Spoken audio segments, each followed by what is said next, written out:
अस्सलाम वालेकुम दोस्तों, कैसे हैं आप सभी। उम्मीद करता हूँ सब खैरियत से होंगे। मैं हूँ आसिफ यासीन और आप देख रहे हैं द ब्रेव टेक। गाइस, आज की इस वीडियो में हम एक नया कोर्स स्टार्ट करने जा रहे हैं। माइक्रोसॉफ्ट वर्ड का हमने कोर्स ऑलरेडी स्टार्ट किया हुआ है और यहाँ पे आज हम स्टार्ट करेंगे वेब डिज़ाइनिंग का। देखिए, वेब डिज़ाइनिंग होती क्या है। वेब डिज़ाइनिंग होती है वेबसाइट्स को बनाना, वेबसाइट्स को डिज़ाइन करना। अब हम इंटरनेट पे जो भी कुछ देखते हैं, सोच फेसबुक, यूट्यूब एक्सेट्रा, हम जब गूगल से सर्च करके ये सब देखते हैं तो क्या है, ये सारी की सारी वेबसाइट्स ही हैं। हम गूगल के ऊपर जितनी भी चीज़ें देखते हैं ये सारी वेबसाइट्स हैं। अब इन वेबसाइट्स को डेवलप कैसे किया जाता है, इन वेबसाइट्स को बनाया कैसे जाता है, वो आज हम इस वीडियो में देखेंगे। वीडियो स्टार्ट करने से पहले आप सभी से एक रिक्वेस्ट है, मेरे चैनल को सब्सक्राइब कर दें एंड साथ में देखिए बेल के आइकन को लाजमी से प्रेस कर दें ताकि मेरे आने वाली तमाम वीडियोस की नोटिफिकेशन आप तक पहुंचती रहे। तो सबसे पहले मैं यहाँ पे आपको प्रेजेंटेशन दिखा देता हूँ कि हम यहाँ पे एक्चुअली करने क्या वाले हैं। देखिए, वेब डिज़ाइनिंग के लिए हमें कुछ चीज़ों की ज़रूरत होती है, कुछ चीज़ों की रिक्वायरमेंट्स होती है। वो चीज़ें क्या क्या है, देखिए यहाँ पे सबसे पहले हमारे पास एक कोड एडिटर होना चाहिए जिसके अंदर हम HTML और CSS का कोड लिखेंगे। HTML क्या चीज़ है और CSS क्या चीज़ है। देखिए, HTML hyper text markup language. HTML से हम अपने वेबसाइट्स का बेसिक स्ट्रक्चर तैयार करेंगे एंड CSS से हम उसे स्टाइल करेंगे, उसके ऊपर कलर देंगे, उसकी पोजीशन को चेंज करेंगे एक्सेट्रा। हम अपना बेसिक स्ट्रक्चर वेबसाइट्स का वो करेंगे हम HTML से। और जो CSS है, कैस्केडिंग स्टाइल शीट। HTML की फुल फॉर्म है हाइपर टेक्स्ट मार्कअप लैंग्वेज और CSS की फुल फॉर्म है कैस्केडिंग स्टाइल शीट। यहाँ पे हम कोड एडिटर कोई भी यूज़ कर सकते हैं, जैसे ब्रैकेट्स है, विजुअल स्टूडियो कोड है, नोटपैड++ है, सबलाइम टेक्स्ट है। आप इनमें से कोई एक भी यूज़ कर सकते हैं।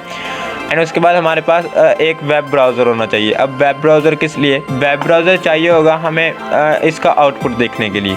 जब हमने कोड कर लिया तो हमें उसका आउटपुट भी देखना है, ठीक है। तो उस आउटपुट को देखने के लिए हम यहाँ पे वेब ब्राउज़र का यूज़ करते हैं। अब वेब ब्राउज़र कौन कौन से हो सकते हैं, जैसे गूगल क्रोम है, माइक्रोसॉफ्ट एज है, फायरफॉक्स है, ओपेरा मिनी है। कोई भी हम यहाँ पे, जैसे अभी जो चल रहा है वो ब्रेव, ठीक है। हमें इस तरह का कोई भी एक वेब ब्राउज़र चाहिए होगा हमें आउटपुट लेने के लिए, ठीक है। तो हम यहाँ पे कौन कौन से ब्राउज़र और कौन से कोड एडिटर यूज़ करेंगे। देखिए, हम यहाँ पे यूज़ करेंगे विजुअल स्टूडियो कोड। ये माइक्रोसॉफ्ट का लेटेस्ट वर्जन है, लेटेस्ट कोड एडिटर है, तो हम इसी को यूज़ करेंगे। ये बहुत ज़्यादा सिंपल है एंड हमें सजेशंस मिल रही होती हैं साथ साथ, और हम इजीली और क्विकली हम अपनी वेबसाइट्स को डिज़ाइन कर लेते हैं।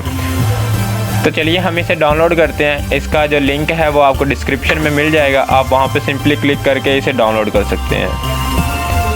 डाउनलोड करने के लिए आपने जाना है सिंपली code.visualstudio.com। आपने इस वेबसाइट पे चले जाना है। मैं आपको जूम करके दिखा देता हूँ। देखें, code.visualstudio.com/downloads आपको डिस्क्रिप्शन में मिल जाएगा और आप इस वेबसाइट पे आ जाएंगे।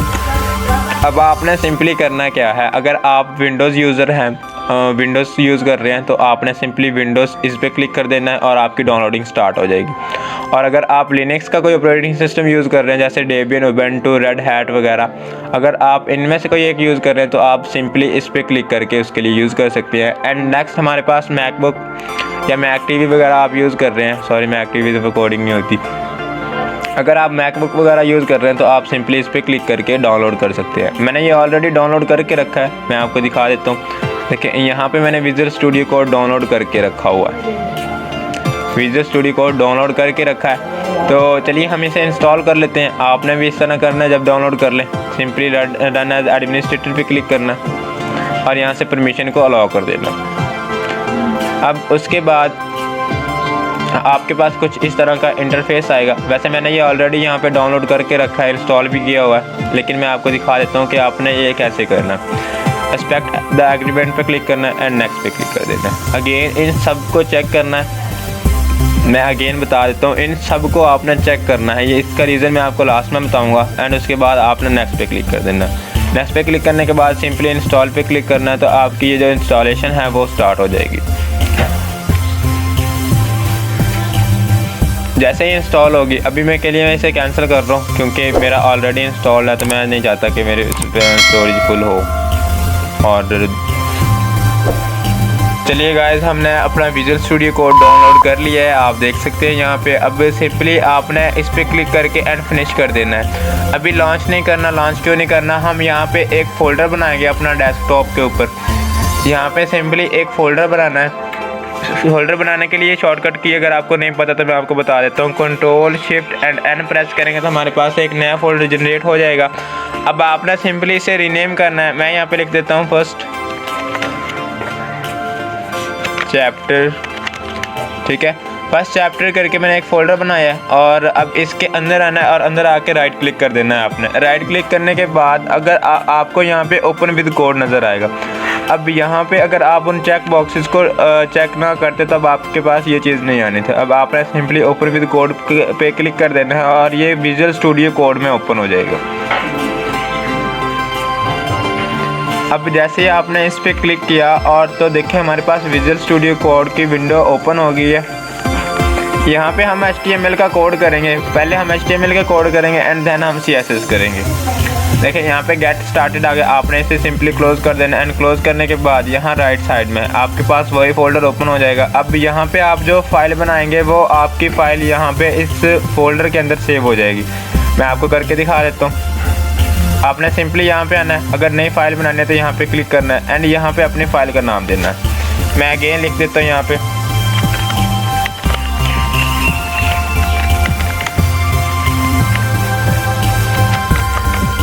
मैं यहाँ पे कर रहा हूँ फर्स्ट .html लाजमी से लगाना है। आप नाम जो रखना चाहें रख सकते हैं बट HTML लास्ट में लाजमी से होना चाहिए।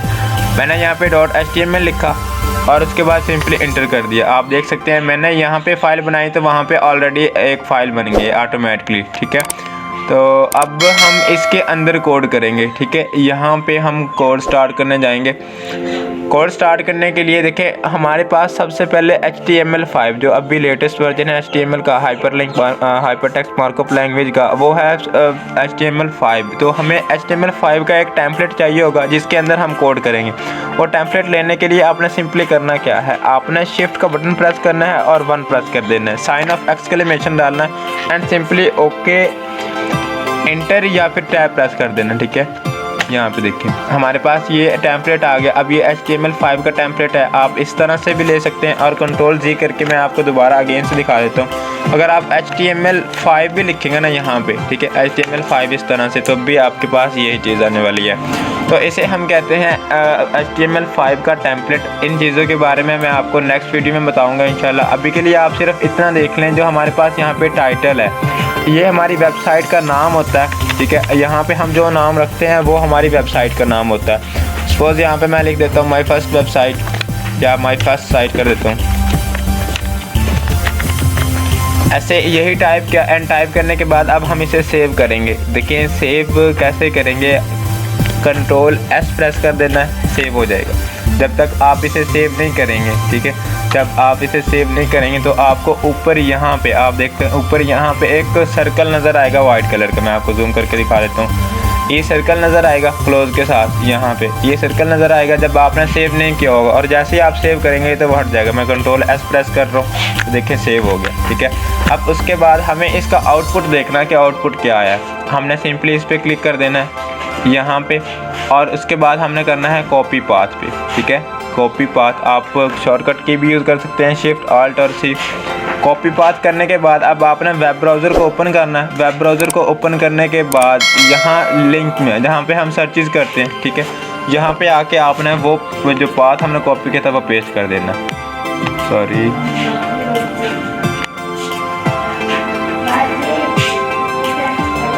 पाथ कॉपी किया था, अब हमने यहाँ पे इसे सिंपली पेस्ट कर देना। आप देख सकते हैं हमारा जो फर्स्ट टाइटल हमने दिया था वो टाइटल है यहाँ पे शो होगा, माई फर्स्ट साइट। देखिए फर्स्ट .html हमने लास्ट वीडियो में बनाई थी पहले ट्यूटोरियल में, और यहाँ पे कुछ हेडिंग्स के टैग्स देखेंगे। HTML में सबसे पहले हेडिंग्स के टैग देखेंगे हम एंड उसके बाद कुछ और एडवांस जो टैग्स हैं वो उनकी तरफ हम रुजू करेंगे। देखें HTML के अंदर 6 हेडिंग्स के टैग होते हैं H1 से लेके H6 तक, ठीक है। उनको हम किस तरह से डिफरेंट कर सकते हैं, आइए हम देखते हैं इनको इम्प्लीमेंट करके। देखिए मैंने सबसे पहले बॉडी के अंदर H1 लिखा और H1 के लिखने के बाद इस टैग्स के बाद देखिए हर टैग का एक ओपनिंग टैग होता है और क्लोजिंग टैग होता है। यहाँ पे H1 ओपन हो रहा है एंड उसके बाद हमारा ये क्लोजिंग टैग हो रहा है। देखें स्लैश के साथ हम इसे क्लोज करते हैं, एक ओपनिंग टैग और एक क्लोजिंग टैग, और इन्हीं टैग्स के अंदर हम अपने वैल्यूज़ को पुट करते हैं। जो भी हमें टाइप करना हो हम इन्हीं के अंदर करते हैं। मैंने यहाँ पे लिखा suppose this is my H1 tag, ठीक है, ये लिखा और लिखने के बाद मैंने अभी से कंट्रोल एस से सेव किया और इसे शिफ्ट आल्ट और सी से इसका पाथ कॉपी किया। आप पाथ यहाँ से भी कॉपी कर सकते हैं। सिंपली इस पर राइट क्लिक करना है एंड राइट क्लिक करने के बाद हमने कॉपी पाथ पे क्लिक करना है, या फिर आप यहाँ पे क्लिक करके यहाँ से भी आप कॉपी पाथ कर सकते हैं। यहाँ पे देखिए, और शिफ्ट आल्ट और सी प्रेस करेंगे तब भी हमारा जो पाथ होगा वो कॉपी हो जाएगा। सिंपली अपना वेब ब्राउज़र ओपन करना है और वेब ब्राउज़र ओपन करने के बाद यहाँ सर्च बार के अंदर वो जो हमने पाथ कॉपी किया उसे यहाँ पे पेस्ट कर देना है। पेस्ट करने के बाद सिंपली अब इंटर करना है और चेक करना है। देखिए हमारा H1 टैग आ गया, this is my H1 tag, ठीक है। और इसके साथ साथ ही हम इसके कुछ दूसरे टैग्स भी देखते हैं। H1 हमने देख लिया, अब H2 देखते हैं। सिंपली करना क्या है, हमें इसकी एक कॉपी चाहिए, ठीक है। अगर इसी की कॉपी चाहिए तो हम एक शॉर्टकट की यूज़ करते हैं, शिफ्ट आल्ट और डाउन एरो, शिफ्ट आल्ट और डाउन एरो। जैसे हमने ये प्रेस किया तो कॉपी लाइन डाउन होगी, मतलब एक लाइन नीचे कॉपी होके आ जाएगी। अभी हमने सिंपली H1 की जगह पे यहाँ पे H2 को कर देना रिप्लेस, और यहाँ पे H2, ठीक है। और यहाँ पे मैं सेकंड हैंड लिख देता हूँ, ठीक है, this is my H2 tag, ठीक है। और जैसे मैंने इसे सेव करके यहाँ वेब ब्राउज़र में आके इसे रिलोड किया तो आप देख सकते हैं पहले वाली H1 की हेडिंग थी और दूसरी थी हमारी H2 की, ठीक है। अब एज इट ही हमारे पास H3 है। मैंने अगेन इंटर प्रेस किया और यहाँ पे मैं H3 टाइप कर रहा हूँ, ठीक है। और यहाँ पे मैं लिख रहा हूँ this is my H3 tag. और जैसे मैंने इसे सेव किया तो आप यहाँ पे रिज़ल्ट देख लेंगे। लेकिन सबसे पहले H1, फिर H2, फिर H3, ठीक है। और एज इट ही हमारे पास H4 होगा। मैंने H4 टाइप किया एंड उसके बाद यहाँ पे मैं लिख देता हूँ this is my H4 tag. हम एक काम करते हैं, एक ही बार में H6 तक लिख लेते हैं एंड उसके बाद हम अपना रिज़ल्ट चेक करेंगे। मैंने H5 लिया और यहाँ पे मैंने टाइप कर दिया this is my H5 tag,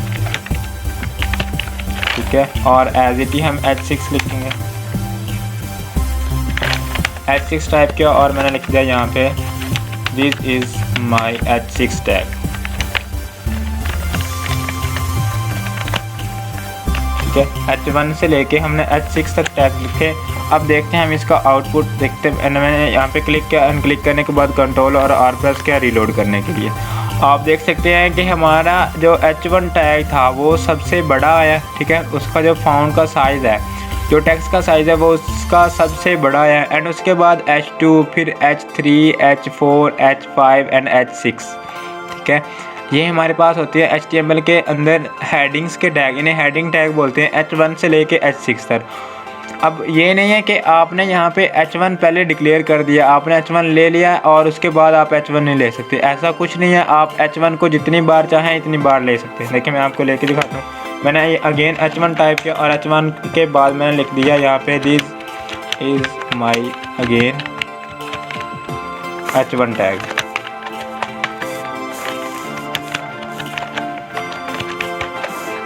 अब ये लिखा, सेव किया और सेव करने के बाद हम अपना आउटपुट देखते हैं। आप देख सकते हैं हमने अगेन इसको प्रिंट कर लिया। आप जितनी बार मर्ज़ी चाहें आप इसको प्रिंट कर सकते हैं एंड जितनी बार जहाँ चाहे यूज़ कर सकते हैं।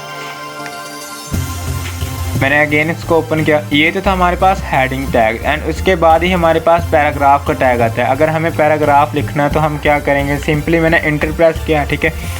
अब मैं इनको इरेज कर लूँ, इन टैग्स को मैंने इरेज किया एंड इरेज करने के बाद सिंपली मैं यहाँ पे लिख देता हूँ सपोज कंप्यूटर। H1 के अंदर मैं कंप्यूटर लिख रहा हूँ, ठीक है।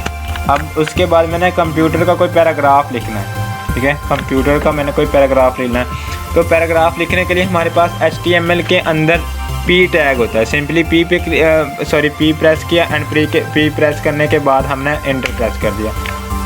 अब जैसे एंटर प्रेस किया तो हमारे पास पैराग्राफ टैग आ गया। इसके अंदर हम पैराग्राफ लिख सकते हैं, ठीक है। तो मैं यहाँ कंप्यूटर के बारे में कुछ लिख देता हूँ। Suppose computer is very famous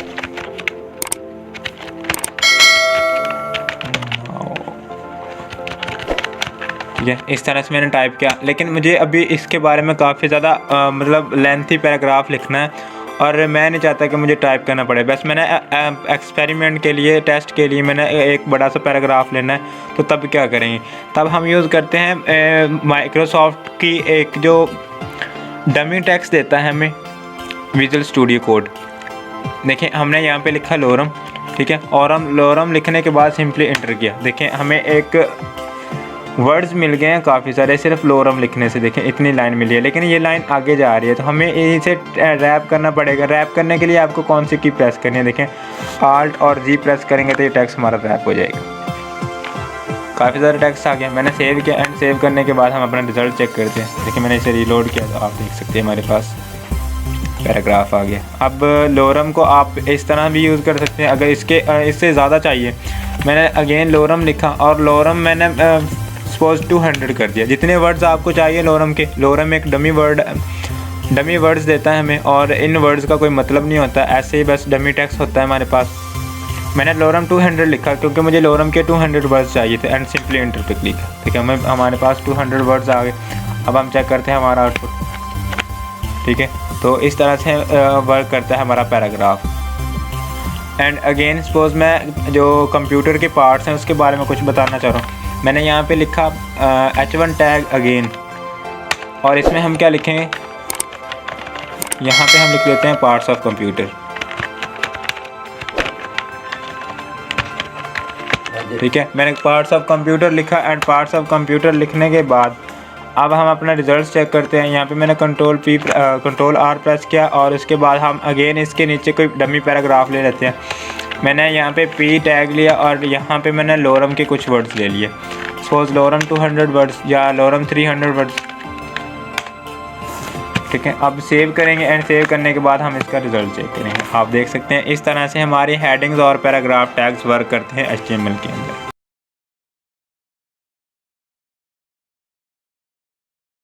देखिए HTML लिस्ट, आज हम HTML लिस्ट पढ़ेंगे। HTML के अंदर 3 टाइप्स की लिस्ट होती हैं, चलिए उनके बारे में देख लेते हैं। HTML के अंदर 3 टाइप की लिस्ट होती हैं। पहली होती है अनऑर्डर लिस्ट, दूसरी होती है order list and third one जो होती है वो हमारे पास होती है डिस्क्रिप्शन लिस्ट, ठीक है। मैंने यहाँ पे आपको कुछ एग्जांपल्स भी दे रखे हैं कि इनकी जो ऑर्डर होता है वो किस तरह से आता है। देखिए अनऑर्डर लिस्ट में हमारे पास जब हम लिस्ट बनाते हैं तो तब हमारे पास यहाँ पे एक सर्कल सा नज़र आता है, ठीक है। यहाँ पे एक सर्कल नज़र आता है अनऑर्डर लिस्ट में, सॉरी। और उसके बाद हमारे पास आती है ऑर्डर लिस्ट, और ऑर्डर लिस्ट में क्या होता है हमारे पास यहाँ पे 1 2 3 आता है, ठीक है। अनऑर्डर लिस्ट में हमारे पास यहाँ पे सर्कल्स आते हैं और ऑर्डर लिस्ट में हमारे पास यहाँ पे काउंटिंग आती है। एंड लास्ट वन उसके बाद हमारे पास यहाँ पे है 5th में जो है डिस्क्रिप्शन लिस्ट। डिस्क्रिप्शन लिस्ट में हम किसी चीज़ का डिस्क्रिप्शन लिखते हैं, ठीक है। उसके बारे में अगर हमने कुछ लिखना है तो तब हम यूज़ करेंगे डिस्क्रिप्शन लिस्ट का। तो चलिए इन्हें हम प्रैक्टिकली इम्प्लीमेंट करके देखते हैं। मैं इसको क्लोज़ कर रहा हूँ और सेव भी नहीं कर रहा। उसके बाद हम अपना विजुअल स्टूडियो कोड ओपन करते हैं एंड ओपन करने के बाद यहाँ पे ये हमारी सेकंड क्लास थी, ये थर्ड क्लास थी और पहले ही में हमने 2 लेक्चर्स किए थे, ठीक है। अब उसके बाद मैं यहाँ पे एक नई फाइल बना लेता हूँ list.html के नाम से। मैंने एंटर किया, एंटर करने के बाद अब हम यहाँ पे कोडिंग करेंगे। सबसे पहले आपने साइन ऑफ एक्सक्लेमेशन लगाना है एमिट एब्रीविएशन के लिए। उसके लिए आपने Shift+1 प्रेस करना है एंड जैसे ही आप ये प्रेस करेंगे तो आपके पास HTML5 का जो टेम्पलेट है वो आपके पास आ जाएगा, ठीक है। उसके बाद अब आपने यहाँ टैब प्रेस करना है और टैब के बाद यहाँ पे अपनी वेबसाइट का टाइटल देना है। मैं यहाँ पे टाइप कर देता हूँ, सपोज वही हमारी जो मेन हेडिंग है वो HTML लिस्ट, ठीक है। उसके बाद अब हम यहाँ पे लिस्ट बनाएंगे। सबसे पहले थी हमारी अनऑर्डर लिस्ट, तो उसके लिए मैं क्या करूँगा, सबसे पहले हम H1 ले लेते हैं हेडिंग के लिए और यहाँ पे लिख देते हैं, सॉरी हमने स्मॉल लेटर्स में लेना,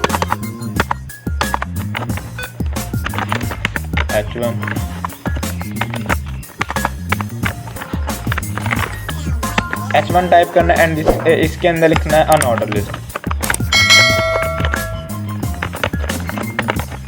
ठीक है, अब हमें बनानी पड़ेगी यहाँ पे अनऑर्डर लिस्ट। अनऑर्डर लिस्ट बनाने के लिए हमें सबसे पहले UL का टैग लगाना पड़ता है। UL means that unordered list. हमने UL लिखना है, ठीक है, और उसके बाद सिंपली एंटर कर देना है। अब इसके अंदर हमें चाहिए लिस्ट की आइटम्स, ठीक है, जो लिस्ट आइटम्स हैं वो हमें चाहिए। तो हम सिंपली क्या करेंगे, हमने यहाँ पे LI लेना, ठीक है, अनऑर्डर लिस्ट के अंदर लिस्ट आइटम्स, ठीक है, LI लेंगे एंड एंटर कर दें। अब जैसे मैंने एंटर किया तो इस टैग के अंदर जो भी हम लिखेंगे वो ऑर्डर लिस्ट में आएगी। मैं यहाँ पे लिख देता हूँ, सपोज वही एग्जांपल्स ले लेते हैं हम।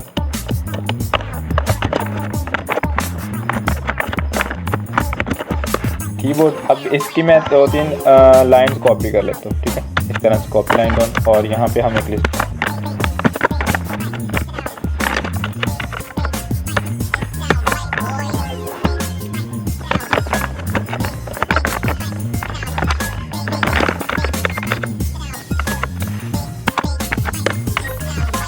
इस तरह से मैंने अब अनऑर्डर लिस्ट बनाई। अब मैं इसे सेव कर रहा हूँ कंट्रोल S से, और इसका पाथ कॉपी करते हैं शिफ्ट ALT और C से, और इसका रिजल्ट चेक करते हैं।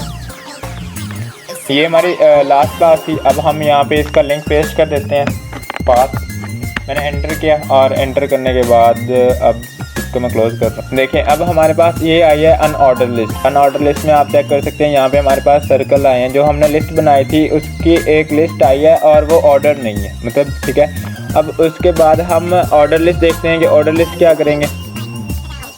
मैंने यहाँ इसके बाद अनऑर्डर लिस्ट जहाँ पे एंड हो रही है उसके बाद मैंने अगेन H1 लिया, ठीक है। H1 लेने के बाद यहाँ पे मैं हेडिंग टाइप कर देता हूँ,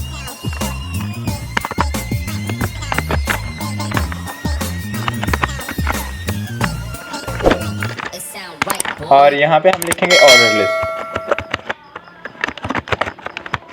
ठीक है। ऑर्डर लिस्ट लिखा, और उसके बाद पहले हमने UL लिया था, मीन्स दैट अनऑर्डर लिस्ट। अब ऑर्डर लिस्ट लेने तो हम करेंगे OL मीन ऑर्डर लिस्ट। अब जैसे हमने वहाँ पे लिस्ट आइटम्स ली थी, सेम इसी तरह पे हम यहाँ पे भी लेंगे।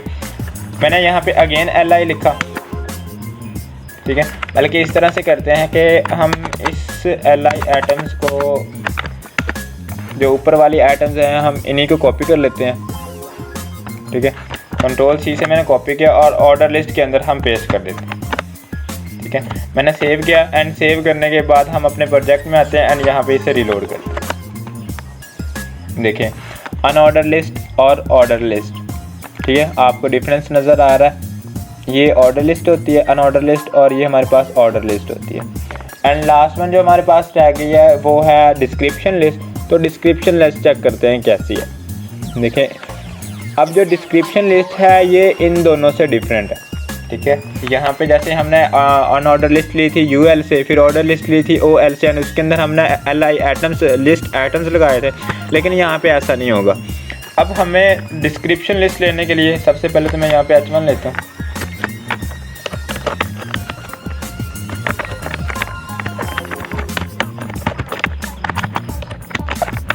डिस्क्रिप्शन लिस्ट ली, एंड उसके बाद अब हम यहाँ पे क्या करेंगे, जैसे पहले हमने UL लिया था अनऑर्डर लिस्ट, और फिर OL लिया था ऑर्डर लिस्ट, एंड यहाँ पे हमने अगर डिस्क्रिप्शन लिस्ट लेनी है तो हम DL कर देंगे, ठीक है। DL लिख के अब यहाँ पे हमने डिफ़ाइन करनी है सबसे पहले एक आइटम, तो इसके लिए हम करेंगे DT, ठीक है, DT, और ये होती है डिस्क्रिप्शन और डिस्क्रिप्शन आइटम के लिए, ठीक है। तो मैंने एंटर किया। अब यहाँ पे सपोज कंप्यूटर का कोई डिस्क्रिप्शन मैंने लिखना है, ठीक है, मैंने कंप्यूटर लिखा, और उसके बाद अब हमारी एक आइटम आ गया। अब हमें ना इसको डिफ़ाइन करना है, मतलब इसका डिस्क्रिप्शन लिखना है, तो उसके लिए हम करेंगे DD, ठीक है। DD किया, और इसके अंदर अब हमने यहाँ पे इसका डिस्क्रिप्शन लिखना है, तो मैं यहाँ पे लिख देता हूँ,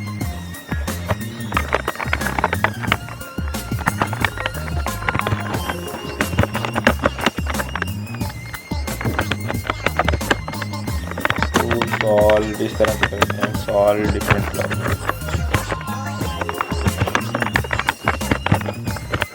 ठीक है।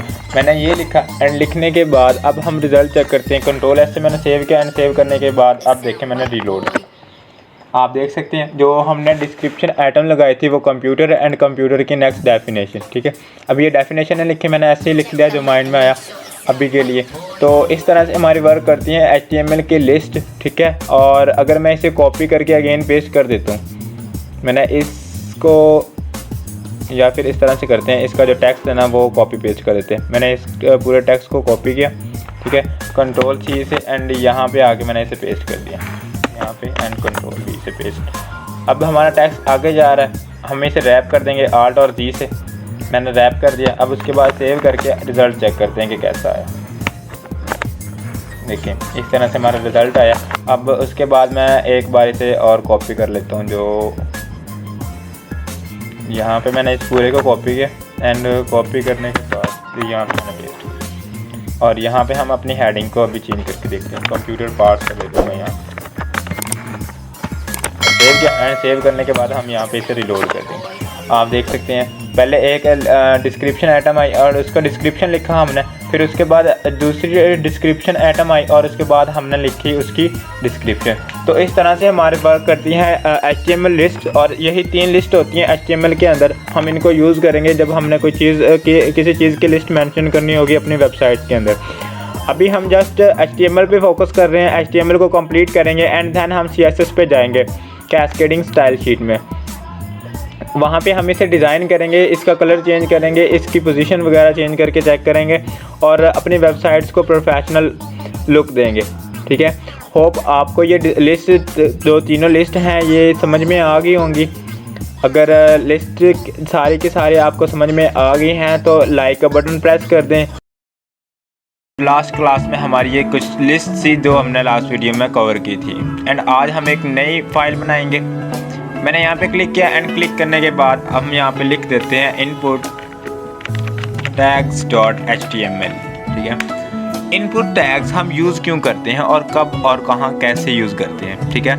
हम इनपुट टैग्स यूज़ करते हैं जो हमारी वेबसाइट का विजिटर आएगा उससे डाटा कलेक्ट करने के लिए, उसका नाम, phone number, email address etcetera etcetera, इस तरह की इंफॉर्मेशन यूज़र से लेने के लिए हम इनपुट टैग्स का यूज़ करते हैं। ओके, सो चलें स्टार्ट करते हैं। अभी आपने सेमीकोलन लगाना है, शिफ्ट और 1 प्रेस करके, इसे एमिट एब्रीविएशन कहते हैं और इसे HTML5 का बेसिक टेम्पलेट भी कहते हैं, ठीक है। अब टैब प्रेस करें या इंटर प्रेस करें, आपके पास ये आ जाएगा। ओके, बॉडी में आएंगे और यहाँ पे हमने इनपुट टैग स्टार्ट करनी है। देखिए अगर मैंने यहाँ पे इनपुट लिया, पहले हम इनपुट टैग ले लेते हैं और उसके बाद हमारे पास एट्रीब्यूट है। पहले टैग इनपुट, उसके बाद एट्रीब्यूट एंड उसके बाद एट्रीब्यूट की वैल्यू। यहाँ पे इनपुट टैग है, उसकी टाइप एट्रीब्यूट, और यहाँ पे टेक्स्ट जो है वो एट्रीब्यूट की वैल्यू है। मतलब हम यहाँ पे इनपुट करवाएंगे टेक्स्ट, यूज़र से हम टेक्स्ट इनपुट करवाएंगे। अभी मैं कंट्रोल एस से सेव कर रहा हूँ और आपको इसका आउटपुट दिखाता हूँ। शिफ्ट आल्ट और सी से मैंने इसका पाथ कॉपी किया एंड पाथ कॉपी करने के बाद अपने वेब ब्राउज़र में आके हमने इसे पेस्ट किया एंड देन एंटर कर दिया। आप देख सकते हैं हमारे पास यहाँ पे फील्ड आ गई है, ठीक है। यहाँ पे हमारे पास फील्ड आई है जिसमें यूज़र डाटा पुट कर सकता है, अपना नाम वगैरह कुछ भी पुट कर सकता है, ठीक है। लेकिन अब यूज़र को यहाँ पे कैसे पता चले कि यहाँ पे मैंने नाम टाइप करना है, ठीक है। उसने यहाँ पे क्या चीज़ लिखनी है, भाई पता भी तो होना चाहिए ना। तो उसके लिए हम यूज़ करते हैं लेबल टैग का, इनपुट्स के साथ लेबल यूज़ करते हैं। ओके, मैं यहाँ पे एंटर करके नीचे आ रहा हूँ और यहाँ पे मैं ले रहा हूँ लेबल, ठीक है। और यहाँ 4 में सपोज़ मैं नेम ले रहा हूँ, ठीक है। 4 में हम नेम ले रहे हैं और इसके बारे में मैं बाद में बताऊँगा आपको थोड़ी देर तक। और यहाँ पे हम लिख देते हैं नेम, ठीक है। मैंने नेम लिख के सेव किया, क्या बोलता रहता हूँ, नेम लिख के सेव किया और सेव करने के बाद अपने वेब ब्राउज़र में आए और इसे रिलोड किया। अब तो पता चल रहा है ना कि भाई हमने यहाँ पे नेम पुट करना है, ठीक है। यहाँ पे यूज़र नेम पुट करेगा। अब इसकी टाइप थी टेक्स्ट, ठीक है। इनपुट्स की टाइप थी टेक्स्ट। अब और कौन कौन सी टाइप के हो सकते हैं, सपोज़ अगर मुझे यहाँ पे उसका ईमेल एड्रेस चाहिए, यूज़र से उसका ईमेल एड्रेस चाहिए, तो देन हम क्या करेंगे, हमने अगेन से लेबल लेना है। क्योंकि हमने उसे बताना भी तो है भाई हम तुझसे क्या लेंगे, क्या चाहिए हमें। और यहाँ पे हम लिख देंगे ईमेल, ठीक है। और कंट्रोल और इंटर प्रेस करके मैं नई लाइन पे आ गया और यहाँ पे अगेन इनपुट लेंगे, लेकिन इस बार इनपुट की जो टाइप होगी ना वो क्या होगी, वो ईमेल होगी। ठीक है। मैंने सेव किया एंड सेव करने के बाद हम इसे रीलोड करते हैं। देखिए हमारे पास अब ईमेल वाली फील्ड आ गई। अब यूज़र इसमें ईमेल पुट करेगा, जैसे मैं आपको पुट करके दिखा देता हूँ, someone@gmail.com, ठीक है। इस तरह से वो यूज़र ईमेल पुट करेगा और यहाँ पे अपना नाम टाइप करेगा, ओके। एंड उसके बाद हम कुछ मज़ीद जान लेते हैं इनपुट टैग्स के बारे में और कौन कौन से टैग होते हैं। उसके बाद सपोज़ हमें यहाँ पे उसका फ़ोन नंबर चाहिए, ठीक है, तो तब हम यूज़ करेंगे लेबल। और लेबल के बाद अब यहाँ पे हमने नंबर लेना है, तो हम यहाँ पे लिख देंगे फ़ोन नंबर, ठीक है। मैंने लिखा फ़ोन नंबर और फ़ोन नंबर लिखने के बाद अब यहाँ पे अगेन इनपुट टैग लेंगे, पहले लेबल फिर इनपुट, लेबल इनपुट।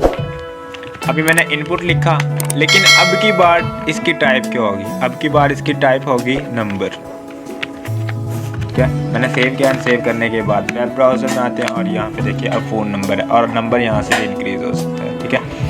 यहाँ से हम उसका नंबर लेंगे, सपोज़ यहाँ पे इस तरह से कर देते हैं, इस तरह से नंबर टाइप कर सकते हैं, ठीक है। लेकिन यहाँ पे टेक्स्ट पुट नहीं कर सकता मैं, देखिए अगर अल्फ़ाबेटिक कोई डाटा पुट करना चाहो तो वो मैं नहीं कर सकता, ठीक है। तो ये हमारी थी तीसरी टाइप। पहले हमने टाइप टेक्स्ट देखी, फिर टाइप ईमेल और टाइप नंबर, एंड उसके बाद देखते हैं कि कौन सी टाइप है।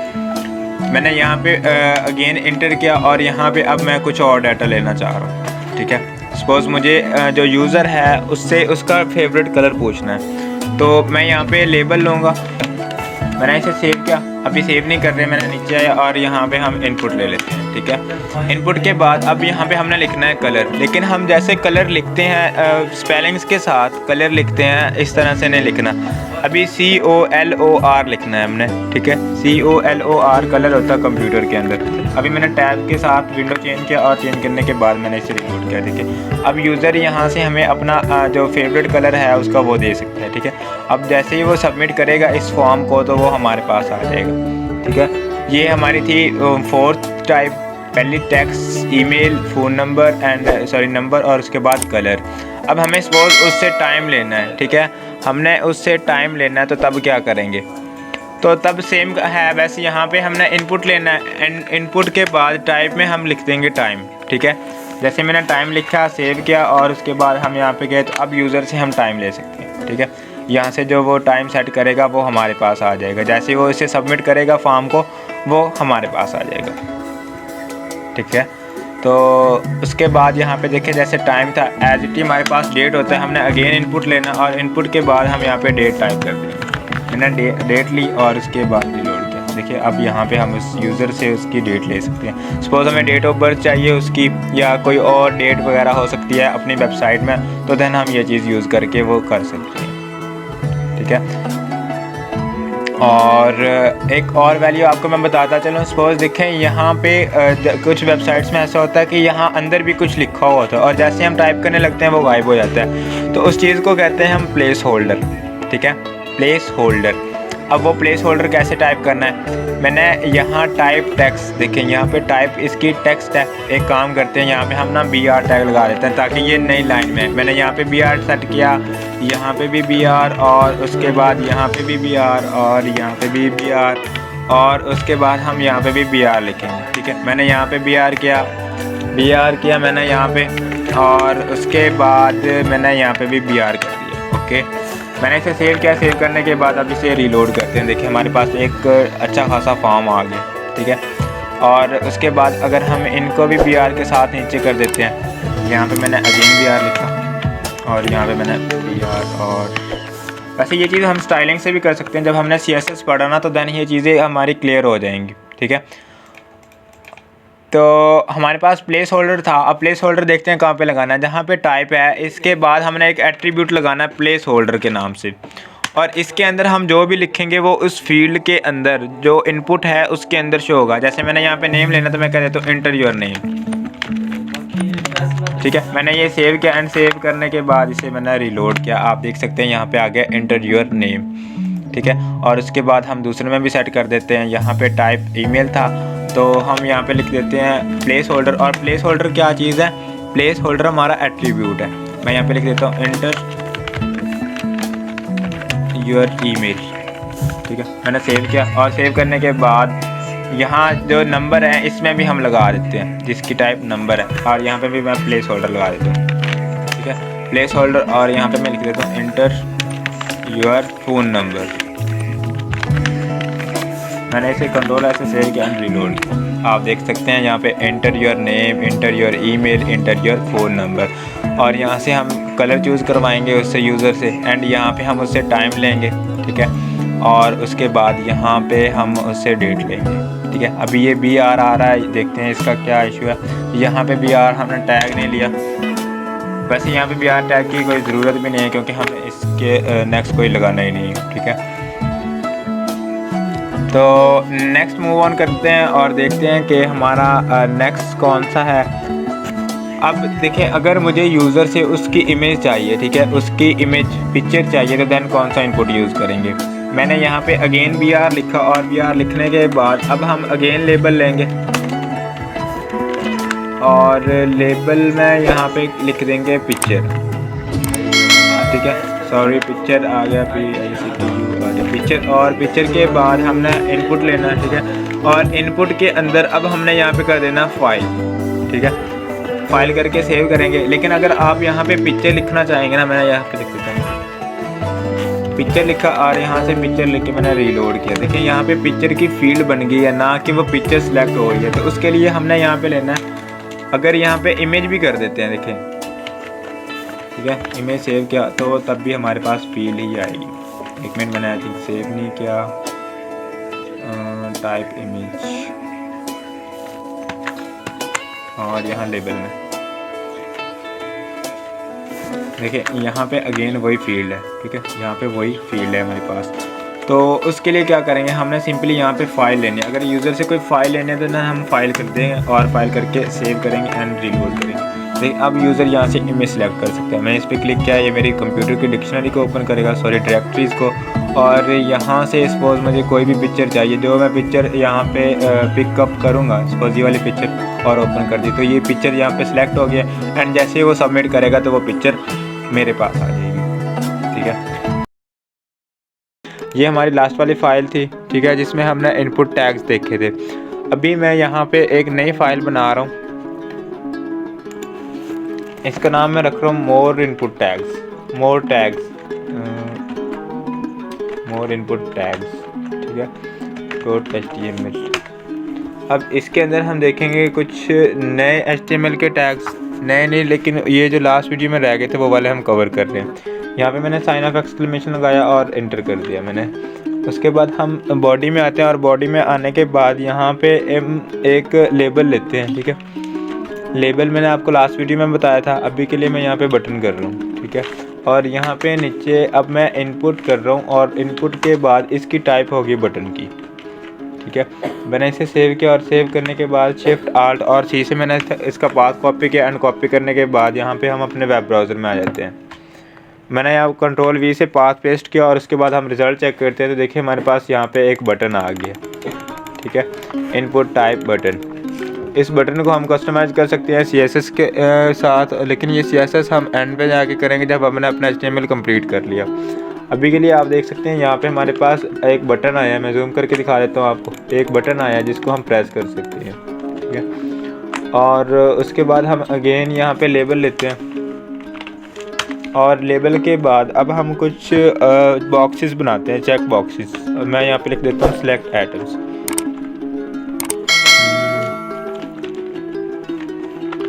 सेलेक्ट आइटम, ठीक है। मैंने ये किया, और उसके बाद यहाँ पे मैं चेक बॉक्सेस देना चाहता हूँ। मैंने यहाँ पे अब करना है इनपुट, और इसकी टाइप होगी चेक बॉक्स, ठीक है। चेक बॉक्स करके मैंने इसे सेव किया, और सेव करने के बाद यहाँ पे हम अपने वेब ब्राउज़र में आके इसे रिफ्रेश करते हैं। आप देख सकते हैं मेरे पास एक चेक बॉक्स आया जिसको मैं चेक कर सकता हूँ, ठीक है। और उसके बाद अब हम यहाँ पे और भी बना सकते हैं। सपोज़ मैंने यहाँ इस चेक बॉक्स पे लिख दिया मैंने एप्पल, ठीक है, कंट्रोल से सेव किया, और उसके बाद हम यहाँ ऊपर एक ब्रेक टैग लगा देते हैं ताकि ये निचले वाली लाइन पे है। मैंने यहाँ पे ब्रेक टैग लगाया, और उसके बाद हम इसकी एक कॉपी लेते हैं शिफ्ट आल्ट और डाउन एरो से, और उसके बाद मैंने यहाँ पे कर दिया सपोज एंड्रॉयड, ठीक है। मैंने इसे सेव किया, और सेव करने के बाद हम इसका रिज़ल्ट चेक करते हैं। ठीक है, आप देख सकते हैं हमारे पास यहाँ पे दो चेक बॉक्सेस आए हैं, एप्पल और एंड्रॉयड का। तो ये हमारे पास होते हैं input type check boxes. Again देखते हैं, उसके बाद हमारे पास हैं कुछ इमेज के टैग्स, इनपुट टाइप इमेज। अब मैं यहाँ पे सपोज मैं लेबल ले रहा हूँ और लेबल के अंदर मैं यहाँ पे लिख रहा हूँ select your image, select your image. अभी लास्ट वीडियो में हमने देखा था कि हम किस तरह से फाइल ले सकते हैं और यहाँ पे हम इनपुट में उसकी इमेज भी ले सकते हैं। मैंने इनपुट किया और यहाँ पे हम लिख देंगे इमेज। ठीक है, मैंने सेव किया। सेव करने के बाद मैंने इसे रिलोड किया तो आप देख सकते हैं हमारे पास यहाँ पे एक इमेज आ गई है। उसके बाद हमारे पास है रेडियो बटन। अब रेडियो बटन जो है वो जेंडर के लिए यूज़ हो सकता है और अपनी रिक्वायरमेंट के हिसाब से भी हम इसे यूज़ कर सकते हैं। मैंने अगेन लेबल लिया और लेबल के अंदर अब मैं यहाँ पे लगा देता हूँ सेलेक्ट योर जेंडर। ठीक है, सेलेक्ट योर जेंडर। और ये करने के बाद अभी के लिए मैं यहाँ पे ब्रेक टैग लगा रहा हूँ और ये लगाने के बाद मैंने एक मेल के लिए बनाया है। ठीक है, और यहाँ पे मैं इनपुट कर रहा हूँ और इनपुट के अंदर हम यहाँ पे कर देंगे रेडियो। ठीक है, अगर जेंडर लेना तो उसके लिए हम करेंगे रेडियो। ठीक है, अब ये मेल के लिए था, मैं एक फ़ीमेल के लिए भी बना देता हूँ। यहाँ पे आके अब मैं कर दूँगा फ़ीमेल। मैंने कंट्रोल से सेव किया और सेव करने के बाद यहाँ पे आके मैंने रिलोड किया। आप देख सकते हैं यहाँ पे हमारे पास आ गया मेल एंड फीमेल। ठीक है, एक को हम चेक कर सकते हैं। अगर हम यहाँ पे भी ब्रेक टैग लगा देते हैं यहाँ पे। ठीक है, मैंने सेव किया और सेव करने के बाद इसे रिलोड किया। आप देखते हैं सिलेक्ट योर जेंडर, मेल या फीमेल। अब यहाँ से मैं मेल को भी सिलेक्ट कर सकता हूँ और फीमेल को भी सिलेक्ट कर सकता हूँ। ठीक है, लेकिन अभी प्रॉब्लम क्या है, प्रॉब्लम ये है कि जो यहाँ पे सिलेक्शन हो रही है दोनों की, ठीक है, मेल भी और फीमेल भी। हम एक काम करते हैं, एक अदर्स का बना लेते हैं। मैंने यहाँ पे एक और कॉपी बनाई इसकी और अब के लिए मैं यहाँ पे अदर पिक बना रहा हूँ। ठीक है, अदर के लिए सेव किया और सेव करने के बाद हम इसे रिलोड कर रहे हैं और रिलोड करने के बाद आप देख सकते हैं हमारे पास 3 चेक बॉक्सेस आए, सॉरी रेडियो बटन आए। अब इन तीनों को हम चेक कर सकते हैं। ठीक है, इन तीनों को चेक कर सकते हैं, लेकिन हम जो जेंडर है वो या तो मेल हो सकता है या फीमेल हो सकता है या फिर हो सकता है अदर। ठीक है, मतलब एक ही सिलेक्ट होना चाहिए। अभी इस केस में तो हमारे पास तीनों सिलेक्ट हो रही हैं। तो इस प्रॉब्लम को फिक्स करने के लिए हमें करना क्या होता है, वो ये है कि यहाँ पे हमने एक एट्रीब्यूट लगाना होता है नेम के नाम से। ठीक है, और नेम में तीनों के नेम सेम देने हैं हमने। सपोज यहाँ पे हम लिख देते हैं जेंडर ही। ठीक है, और निचले वाले में आके यहाँ पे भी हमने नेम कर देना और नेम में सेम नेम होगा जेंडर। ठीक है, और उसके बाद यहाँ पे भी हम नेम देंगे। ठीक है, और यहाँ पे भी हम कर देंगे जेंडर। अभी मैंने सेव किया, सेव करने के बाद रिलोड किया और अब देख सकते हैं कि हम या मेल को सिलेक्ट कर सकते हैं या फीमेल को या फिर अदर को। ठीक है, तो ये प्रॉब्लम इस तरह से सॉल्व हो सकती है। हम यहाँ पे जो नेम का एट्रीब्यूट है उसकी सेम वैल्यू दे देंगे। ओके, नेक्स्ट चेक करते हैं। नेक्स्ट हमारे पास यहाँ पे आती है रेंज, यूज़र से रेंज लेने के लिए। ठीक है, अब मैं लेबल ले रहा हूँ और यहाँ पे मैं कर रहा हूँ enter your range, enter your range. ठीक है, तो इसके लिए हम टैग यूज़ करेंगे। मैंने इनपुट लिया और इनपुट के बाद यहाँ पे मैंने ले लिया रेंज। ठीक है, अब यूज़र हमें यहाँ से रेंज दे सकते हैं अपनी। आप देख सकते हैं हमारे पास यहाँ पे रेंज आई है। इसको स्लाइड को हम इंक्रीज़ कर सकते हैं और डिक्रीज़ कर सकते हैं और ये हमारे पास होती है range. Okay, and next move on करते हैं। उसके बाद हमारे पास है रीसेट बटन। ठीक है, जब हमने ये फॉर्म वगैरह बनाया, यूज़र ने सारी डिटेल फिल कर दी और हम उसको एक रीसेट बटन प्रोवाइड कर रहे हैं ताकि अगर उसने डाटा वगैरह कुछ गलत पुट किया है तो वो रीसेट करके अगेन से पुट कर ले, अपने वैल्यूज़ डाटा एंटर कर सके। ओके, तो अभी के लिए मैं यहाँ पे लेबल नहीं ले रहा, मैं एज इट ही ले रहा हूँ। मैंने इनपुट लिया और इनपुट के अंदर अब हम यहाँ पे रीसेट कर देंगे। ठीक है, मैंने रीसेट किया और रीसेट करने के बाद सेव और यहाँ पे आके रिलोड किया। देखिए हमारे पास एक बटन आया जिसके थ्रू हम इन सब वैल्यूज़ को रीसेट कर सकते हैं। ठीक है, तो ये होते हैं हमारे पास इनपुट टाइप रीसेट। अभी के लिए मैं यहाँ पे ब्रेक्स लगाता जाता हूँ ताकि सही समझ लगे। मैंने यहाँ पे भी ब्रेक डाल दिया और यहाँ पे भी ब्रेक डाल दिया। उसके बाद यहाँ पे भी ब्रेक, ताकि जो हमारे इनपुट टैग्स हैं ये सारे एक सीरीज़ में चले। ठीक है, एक सीक्वेंस में चले। यहाँ पे भी ब्रेक और यहाँ पे भी ब्रेक और ब्रेक। ठीक है, मैंने इसे सेव किया और सेव करने के बाद अब मैं इसे रीलोड कर रहा हूँ। आप देख सकते हैं यहाँ पे हमारे सारे जितने भी टैग थे वो आ गए। इनपुट टाइप बटन था, उसके बाद हमारे पास चेक बॉक्सेस थे, एंड देन हमारे पास इनपुट टाइप इमेज थी, और जेंडर था हमारे पास, रेडियो बटन। ठीक है, और उसके बाद हमारे पास input type range and then reset. Next देखते हैं क्या। अभी इसके बाद मैंने यहाँ पे सपोज मुझे यूज़र ने कोई चीज़ सर्च करनी है हमारी वेबसाइट के अंदर, तो हम उसको इनपुट टाइप सर्च से सर्च करवाएंगे। ठीक है, इनपुट टाइप सर्च से सर्च करवाएंगे। अभी मैंने इनपुट लिया और इनपुट लेने के बाद यहाँ पे सिंपली कर देंगे सर्च। ठीक है, मैंने इसे सेव किया। हमारे पास एक फील्ड आएगी जिसके अंदर वो जो यूज़र है वो अपना डाटा चेक कर सकता है। ठीक है, यूज़र अपना डाटा चेक कर सकते हैं। अभी मैं इसे थोड़ा जूम कर रहा हूँ ताकि आपको सही से नज़र आए। ठीक है, यूज़र यहाँ से अपना डाटा वगैरह कुछ भी अगर उसे हमारी वेबसाइट के अंदर सर्च करना है तो वो ये सर्च यूज़ करेगा। ठीक है, मैं यहाँ पे भी ब्रेक डाल देता हूँ और नेक्स्ट देखते हैं कि हमारे पास क्या है। उसके बाद हमारे पास है type is equals to submit. ठीक है, मैंने इनपुट लिया और इनपुट के बाद यहाँ पर मैं सबमिट कर रहा हूँ।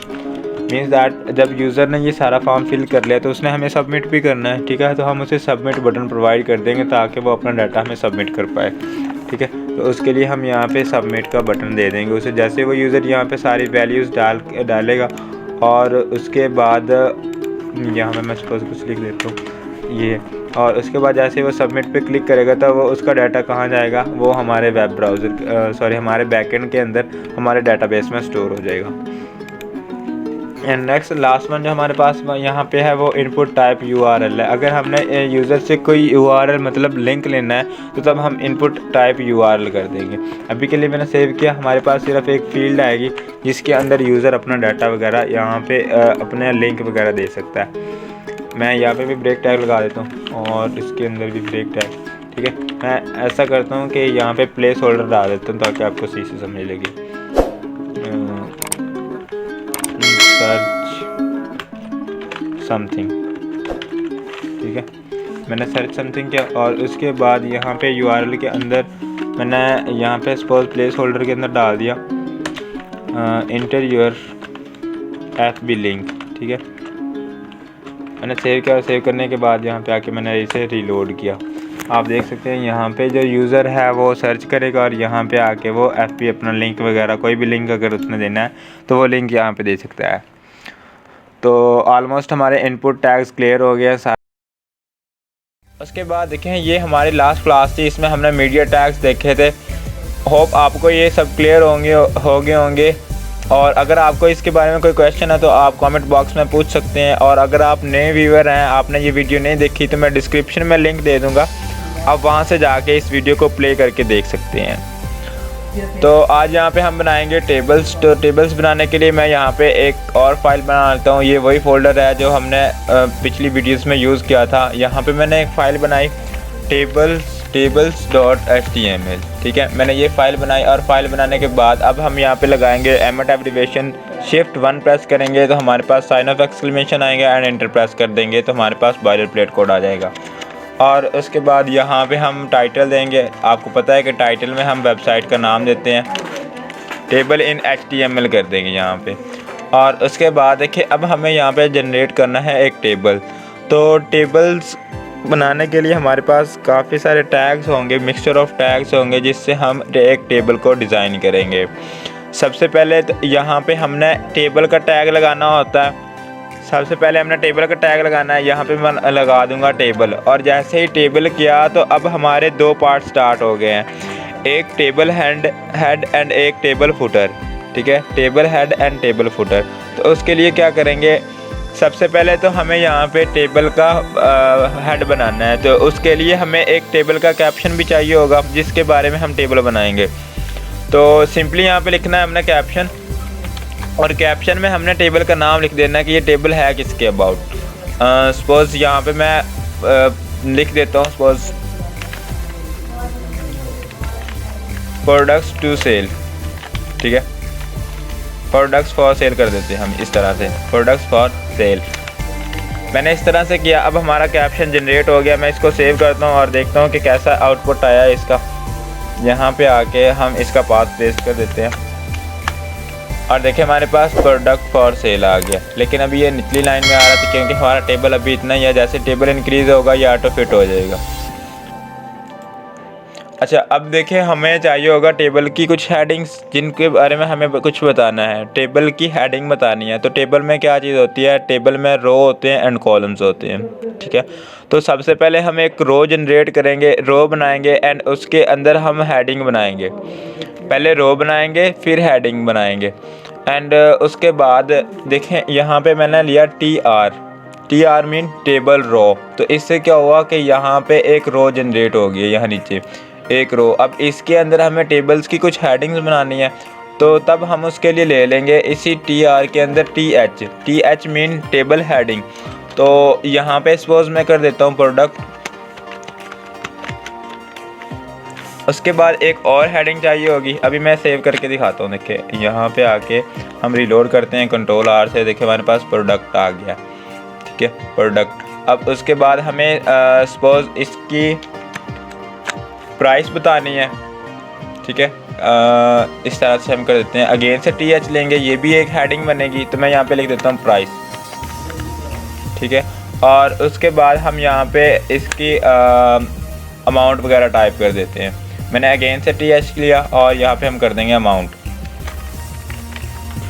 ठीक है। मेरे पास हमारे पास रोज़ आ गई हैं। एक रो के अंदर 3 हेडिंग आ गई हैं। आप देख सकते हैं हमारे पास यहाँ पे प्रोडक्ट, प्राइस एंड अमाउंट के नाम से 3 हेडिंग आ गई है टेबल की। ये ऊपर वाला कैप्शन है कि टेबल किसके अबाउट है एंड जो नीचे है ये प्रोडक्ट और प्राइस और अमाउंट, ये हमारी है टेबल हेडिंग्स। आप देख सकते हैं यहाँ पे है टेबल हेडिंग्स।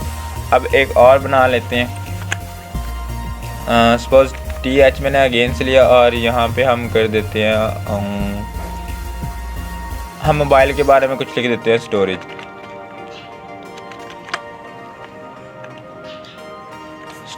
मैंने सेव किया और सेव करने के बाद यहाँ पे आके अगर रिलोड करेंगे तो देखिए हमारे पास एक और हेडिंग आ गई है। अब इनके अंदर हमने फिल आउट करना है अपना डाटा। देखिए यहाँ प्रोडक्ट के जगह पे प्रोडक्ट का नाम, हम मोबाइल्स के बारे में बनाएंगे, मोबाइल का नाम, फिर उसकी प्राइस, फिर अमाउंट उसकी कि कितने मोबाइल कितने में मिलेंगे, ठीक है। एक काम करते हैं, ये प्राइस को एंड पे भेजते हैं और अमाउंट को हम प्राइस की जगह पे लेके आते हैं।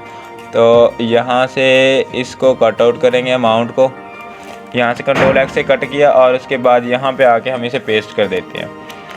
पेस्ट किया, सेव किया और उसके बाद यहाँ पे आके रिलोड किया। देखो भाई हमारे पास प्रोडक्ट है, फिर अमाउंट के कितने मोबाइल, फिर उसके बाद प्राइस के, इन सब जो जितने अमाउंट होगी उन सब की टोटल अमाउंट कितनी होगी और स्टोरेज उसकी स्पेसिफिकेशन क्या होगी। तो अभी हम यहाँ पे डाटा ऐड करते हैं। तो देखिए हमारा जो हेडिंग था, हमारा हेडर था वो कंप्लीट हो गया, यानी हमने हेडिंग्स बना ली। अब उसके बाद हमने यहाँ पे अगेन टी बॉडी स्टार्ट करना है, ठीक है। टी बॉडी मीन टेबल की बॉडी। अब ये जो था, ये ऊपर वाला ये तो था टेबल हेड, यहाँ तक था टेबल हेड। और उसके बाद अब हमें नीचे उसकी बॉडी चाहिए होगी। यहाँ पे इसकी नीचे बॉडी चाहिए जिसके अंदर डाटा फिल होगा, ठीक है। तो वो हम ऐड करेंगे टी बॉडी के अंदर। और उसके बाद अब अगेन से टी आर लेना है हमने, टेबल रो। अब ये रो जो होगी ये पहले डाटा के लिए होगी, यहाँ पे पहला सेट करने के लिए, ठीक है। यहाँ पे प्रोडक्ट नेम, फिर अमाउंट, फिर प्राइस, फिर स्टोरेज, ये हमारी पहली रो होगी। अब अगेन से यहाँ पे हमने टी आर के अब लेना है T D mean table data. अब टेबल डाटा के अंदर कौन कौन सी चीज़ें ऐड करनी है। सबसे पहले प्रोडक्ट है तो यहाँ पे हम प्रोडक्ट का नाम लिख देते हैं। सपोज यहाँ पे हम लिखते हैं ओप्पो A57, इस तरह से कर देते हैं। ये हमारा प्रोडक्ट था, ठीक है। अब पहली रो में ये आ जाएगा, सॉरी पहले सेल में ये आ जाएगा। देखिए यहाँ पे प्रोडक्ट आ गया ओप्पो A57। और उसके बाद अब इसकी अमाउंट होगी तो हम इसको भी इसी TD के अंदर डाल देंगे। यहाँ पे आगे अगेन से अब TD लेना है और अब हमने बताना है इसकी अमाउंट। सपोज 2 मोबाइल्स, ठीक है। ओप्पो A57 की 2 मोबाइल। मैंने इसे सेव किया और सेव करने के बाद रिलोड करूँगा तो ये जाएगा हमारा अमाउंट के अंदर, ठीक है। ये अमाउंट के अंदर चला गया।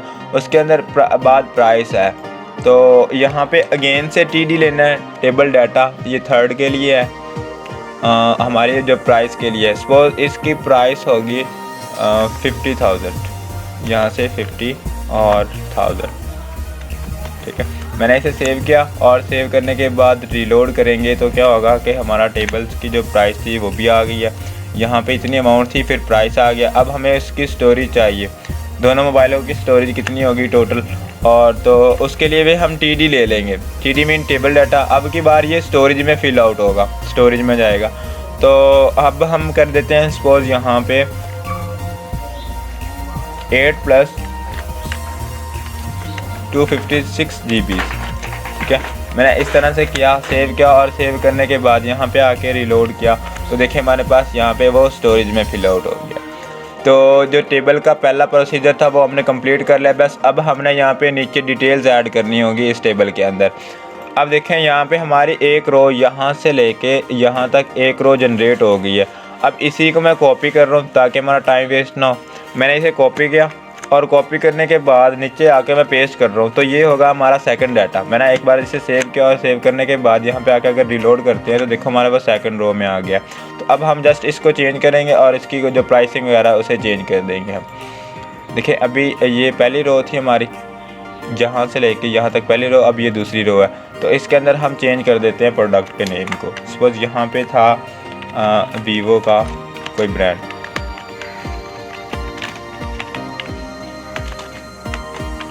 Vivo 21S कर देते हैं इस तरह से। और उसके बाद इसकी सपोज इसके हमारे पास 3 अमाउंट्स थी और यहाँ पे इसकी जो प्राइस होगी बस सपोज 70,000 होगी।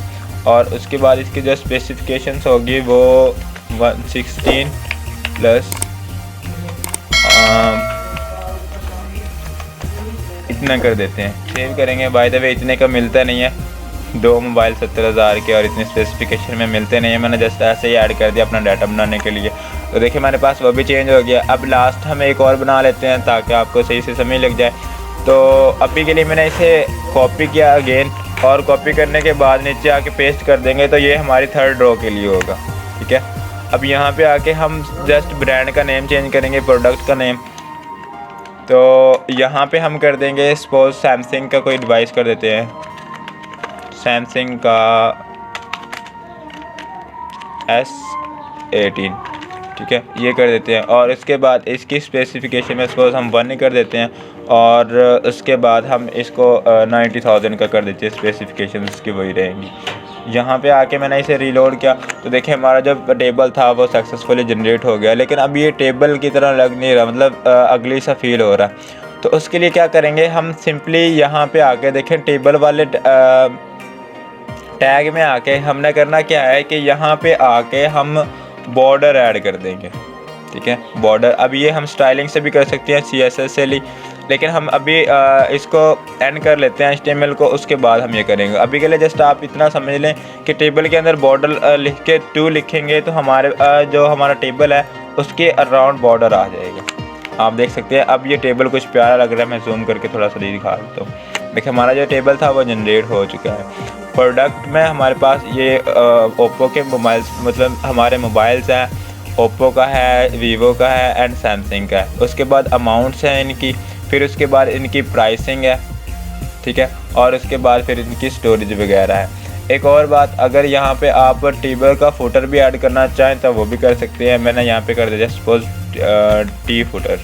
ठीक है, टी फुट किया और उसके अंदर हमने अगेन से TR ले लिया। तो अब हम इसके अंदर जो लास्ट वाला होगा, जैसे हमने हेडर और फुटर के बारे में जाना था, सॉरी अभी हेडर फुटर आया नहीं, तो यहाँ इसके नीचे एक लाइन बन जाएगी। ठीक है, अभी सपोज मैं यहाँ पे पहले के लिए बना देता हूँ ऑल, यहाँ पे all devices are PTA proof.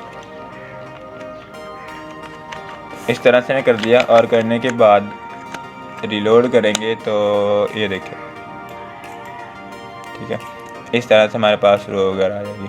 By the way ये टी फुट हम इतना ऐड नहीं करते हैं। अगर यहाँ पे हम देख ही लेते हैं कि टेबल का फुटर जो कम्प्लीटली वो हम बनाएंगे कैसे। मैं यहाँ पे आके हम टेबल का फुटर डिज़ाइन करते हैं। इसको मैं इरेज कर देता हूँ एंड उसके बाद हम देखते हैं टी फुट के अंदर यहाँ पे मैं कोई डाटा वगैरह ऐड कर देता हूँ। ठीक है, यहाँ पे आके मैं कोई डाटा ऐड कर देता हूँ। हमारा ये जो अब कंसीडर होगा ये लास्ट वाला सेल होगा, इसके बाद हम ऐड नहीं कर सकते। यहाँ से अगेन जैसे ऊपर मैंने TD लिया था एज इट लेंगे TD, और यहाँ पे हम लिख देते हैं suppose this is table footer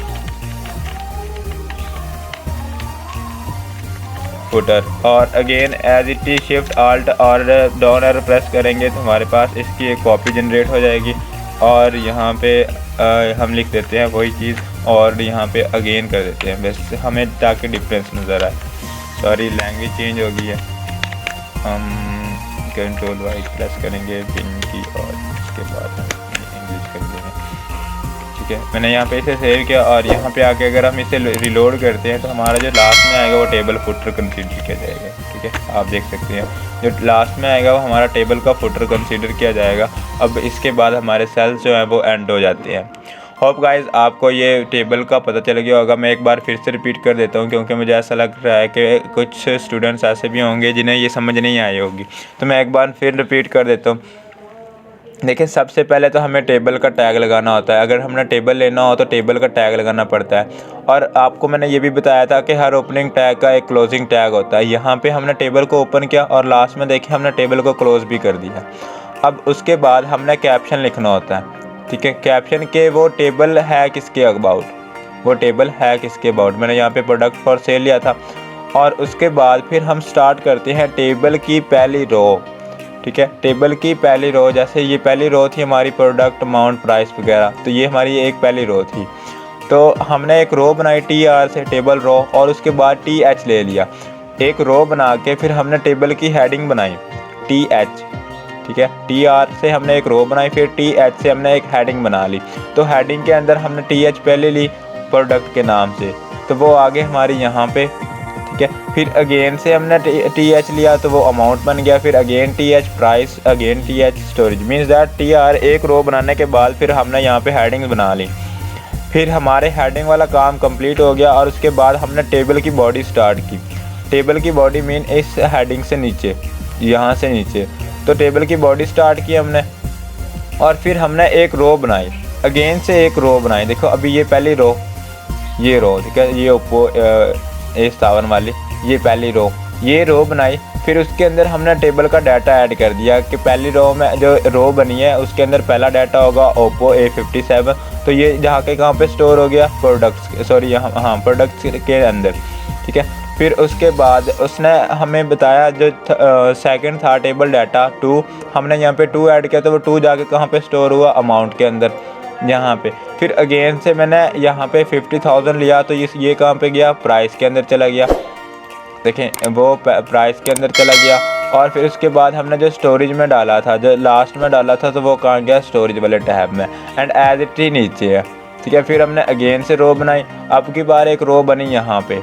ठीक है, ये रो बनी और उसके अंदर हमने ये ऐड कर दी, एंड एज इट ही हमने यहाँ पे रो बनाई एंड उसके अंदर TD टेबल का डाटा ऐड कर दिया। ठीक है, यहाँ पे देखें हमारी ये लास्ट क्लास थी 6, और इसमें हमने कुछ इनपुट टैग्स देखे थे। अब आज की क्लास में हम मीडिया टैग्स को देखेंगे। ठीक है, मीडिया टैग्स, अब मीडिया टैग्स हम यूज़ क्यों करते हैं, और इस मीडिया टैग्स में क्या कौन कौन से टैग्स आते हैं, आपको मैं प्रेजेंटेशन की तरफ लेते चलता हूँ। मैंने यहाँ पे प्रेजेंटेशन को ऑन किया, और ऑन करने के बाद देखिए काफ़ी सारे HTML के अंदर टैग्स हैं जिन्हें हम मीडिया टैग्स कहते हैं। There are 3 types of the media tags.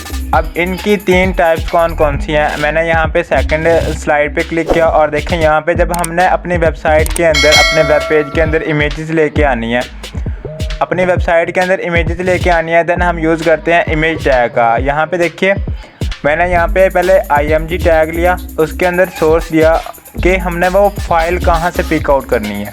ठीक है, यहाँ पे उसका पाथ देंगे कि वो इमेज हमारी कहाँ पे पड़ी है, फिर हम यहाँ पे उसकी टाइप बताएंगे कि टाइप कौन कौन सी है। अब इमेजेस की काफ़ी सारी टाइप्स होती हैं, सपोज यहाँ पे मैं नीचे मेंशन भी कर देता हूँ। कुछ इमेजेस होती हैं PNG जिनका कोई बैकग्राउंड नहीं होता, और कुछ इमेजेस होती हैं JPG। ठीक है, और कुछ इमेजेस होती हैं GIF। ठीक है, इस तरह की हमारे पास इमेजेस होती हैं, डिफरेंट उनके जो टाइप्स होती हैं। अब इसको मैं डिक्शनरी में ऐड कर लेता हूँ, ऐड टू डिक्शनरी और जेपीजी ऐड टू डिक्शनरी। देखिए हमारे पास यहाँ पे हमारे पास काफ़ी सारी टाइप्स होती हैं इमेजेस की। तो जब हमें इमेज लेके आनी है तो हम पहले इमेज का टैग लगाएंगे, देन सोर्स एंड उसके बाद फिर पाथ, और उसके बाद हम उसकी टाइप बताएंगे कि वो इमेज किस टाइप की है, जेपीजी है, पीएनजी है, जीआईएफ है, ठीक है। एंड उसके बाद जब हमें कोई वीडियो वगैरह डालनी है, अपनी वेबसाइट के अंदर कोई वीडियो लेके आनी है, तो देन हम यूज़ करेंगे वीडियो टैग, ठीक है। और यहाँ पे हम एट्रीब्यूट्स लगाएंगे, वो मैं आपको प्रैक्टिकल करके दिखाऊंगा। एंड उसके बाद इस वीडियो टैग के अंदर हमने सोर्स लेना है, एंड सोर्स के अंदर फिर सोर्स का टैग, उसके बाद फिर हम पाथ लेंगे कहाँ पे हमारी वीडियो पड़ी है, एंड उसके बाद हम उसकी टाइप बताएंगे। जैसे हमारे पास इमेजेस की काफ़ी सारी टाइप्स थी, सेम इसी तरह हमारे पास वीडियोस की टाइप्स होती हैं। मैं यहाँ पे लिख देता हूँ टाइप्स। यहाँ पे देखिए हमारे पास कुछ जो वीडियोस होती हैं वो होती हैं MP4, ठीक है, MP4 होती है, फिर होती है सपोज MKV, एंड इस तरह से हमारे पास काफ़ी सारी वीडियोस की भी टाइप्स होती हैं। ओके, तो हमने जब वीडियो लेके आनी है तो वीडियो का टैग लगाएंगे, फिर उसके अंदर एट्रीब्यूट सोर्स डालेंगे एंड पाथ डाल के उसकी टाइप डालेंगे, ठीक है। हम प्रैक्टिकली भी करने वाले हैं, लेकिन सबसे पहले हमें थ्योरी का पता होना चाहिए कि हम इसको डिफ़ाइन कैसे करेंगे। जो लास्ट स्लाइड है हमारी, उसके अंदर हमारे ऑडियोज़ हैं, ठीक है। हमने मीडिया टैग ऑडियो को कैसे यूज़ करना है। सबसे पहले हमने ऑडियो लगाना है, ये एज इट ही वीडियो की तरह है, लेकिन इसके अंदर जस्ट टैग चेंज हो जाएगा। यहाँ पे पहले वीडियो था, यहाँ पे अब ऑडियो हो जाएगा, ठीक है। अब इसके अंदर हमने अगेन से सोर्स लेना है, फिर सोर्स लेना है एट्रीब्यूट, और उसके बाद हमने पाथ और टाइप डिफाइन कर देती है। इसके अंदर भी काफ़ी सारी टाइप्स होती हैं, सपोज कुछ टाइप्स होती हैं MP3, ठीक है, और यहाँ पे कुछ होती हैं MP4 नहीं MP3, कुछ होती हैं हमारे पास MP4A। इस तरह से हमारे पास होती हैं MP3 की भी काफ़ी सारी टाइप्स, ठीक है। तो चलिए हम इसे प्रैक्टिकल करके देखते हैं कि हम इनको प्रैक्टिकली कैसे इम्प्लीमेंट करेंगे। मैंने इसे क्लोज़ किया और सेव भी नहीं कर रहा, सॉरी फॉर दैट, सेव नहीं करना था मुझे। मैंने इसे क्लोज़ किया और डोंट सेव पे क्लिक कर दिया। अब उसके बाद देखें हमारा ये फ़ोल्डर पड़ा है यहाँ पे फर्स्ट चैप्टर के नाम से, ठीक है।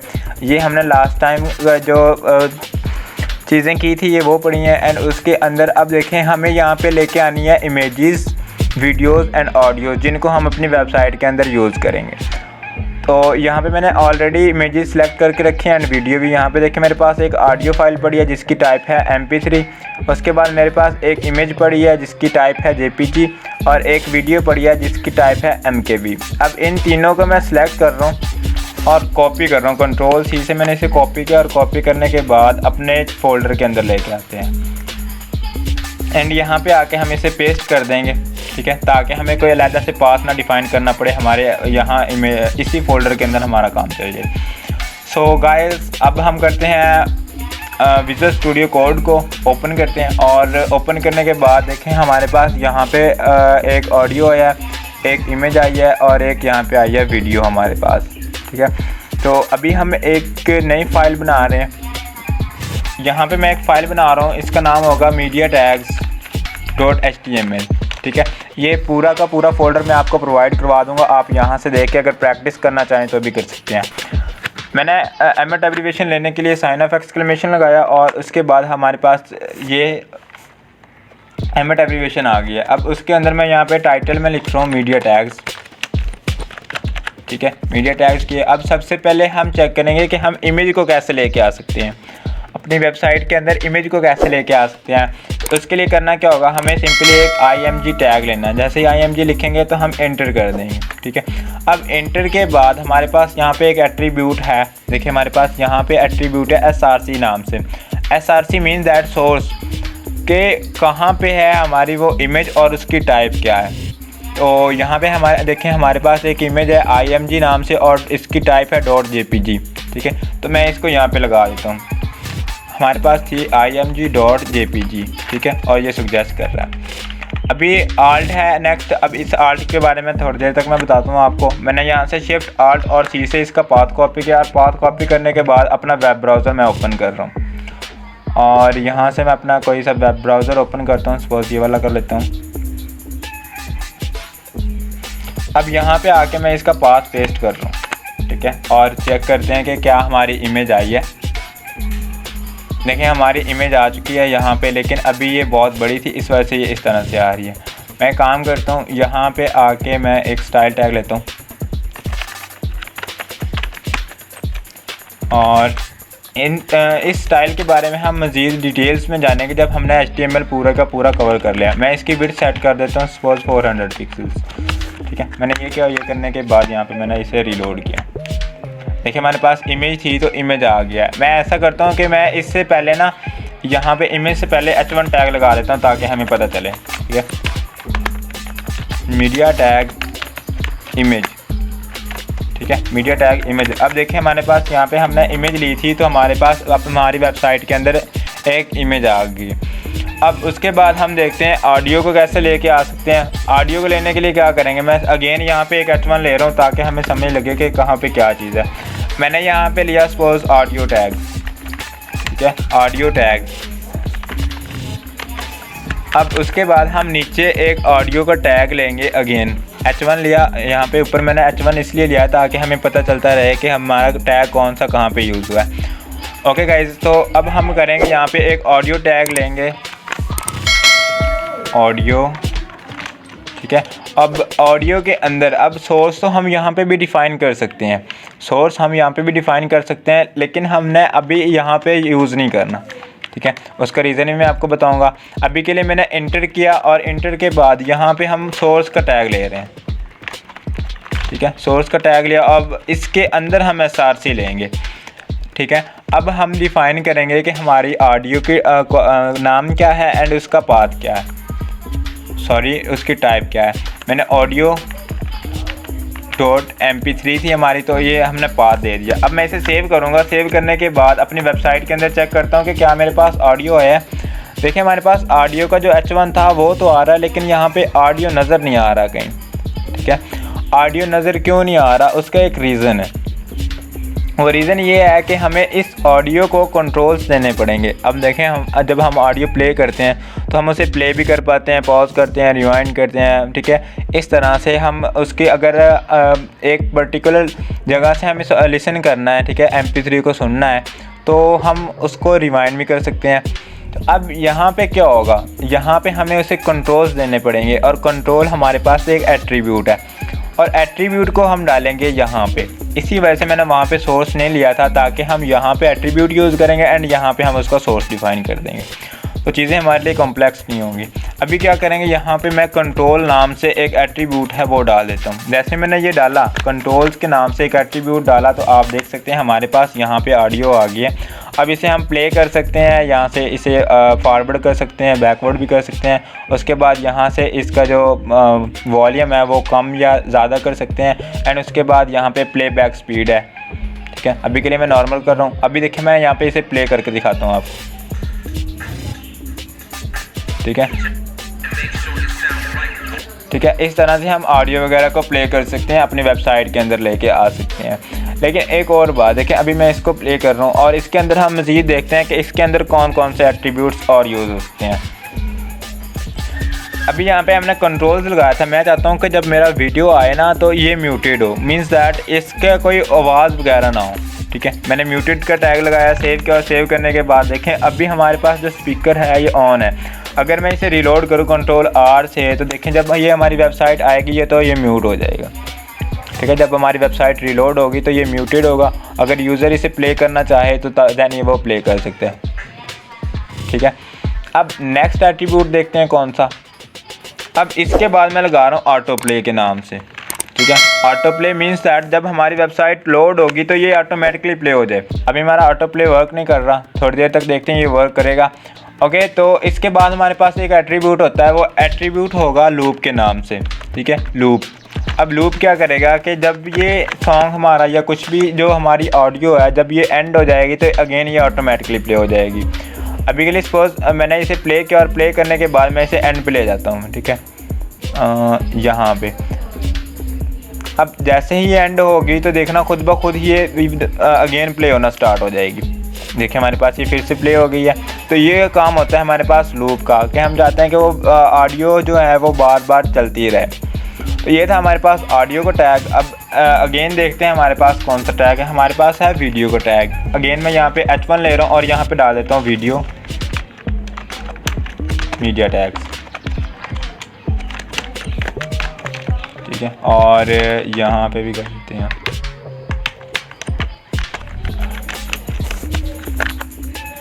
अब हम डालेंगे यहाँ पे वीडियो, ठीक है। मैंने यहाँ पे वीडियो लिया और वीडियो के बाद SRC हम यहाँ पे नहीं देंगे क्योंकि हमें यहाँ पे एट्रीब्यूट्स देने हैं। एंड उसके बाद यहाँ पे हम लगा देंगे सोर्स।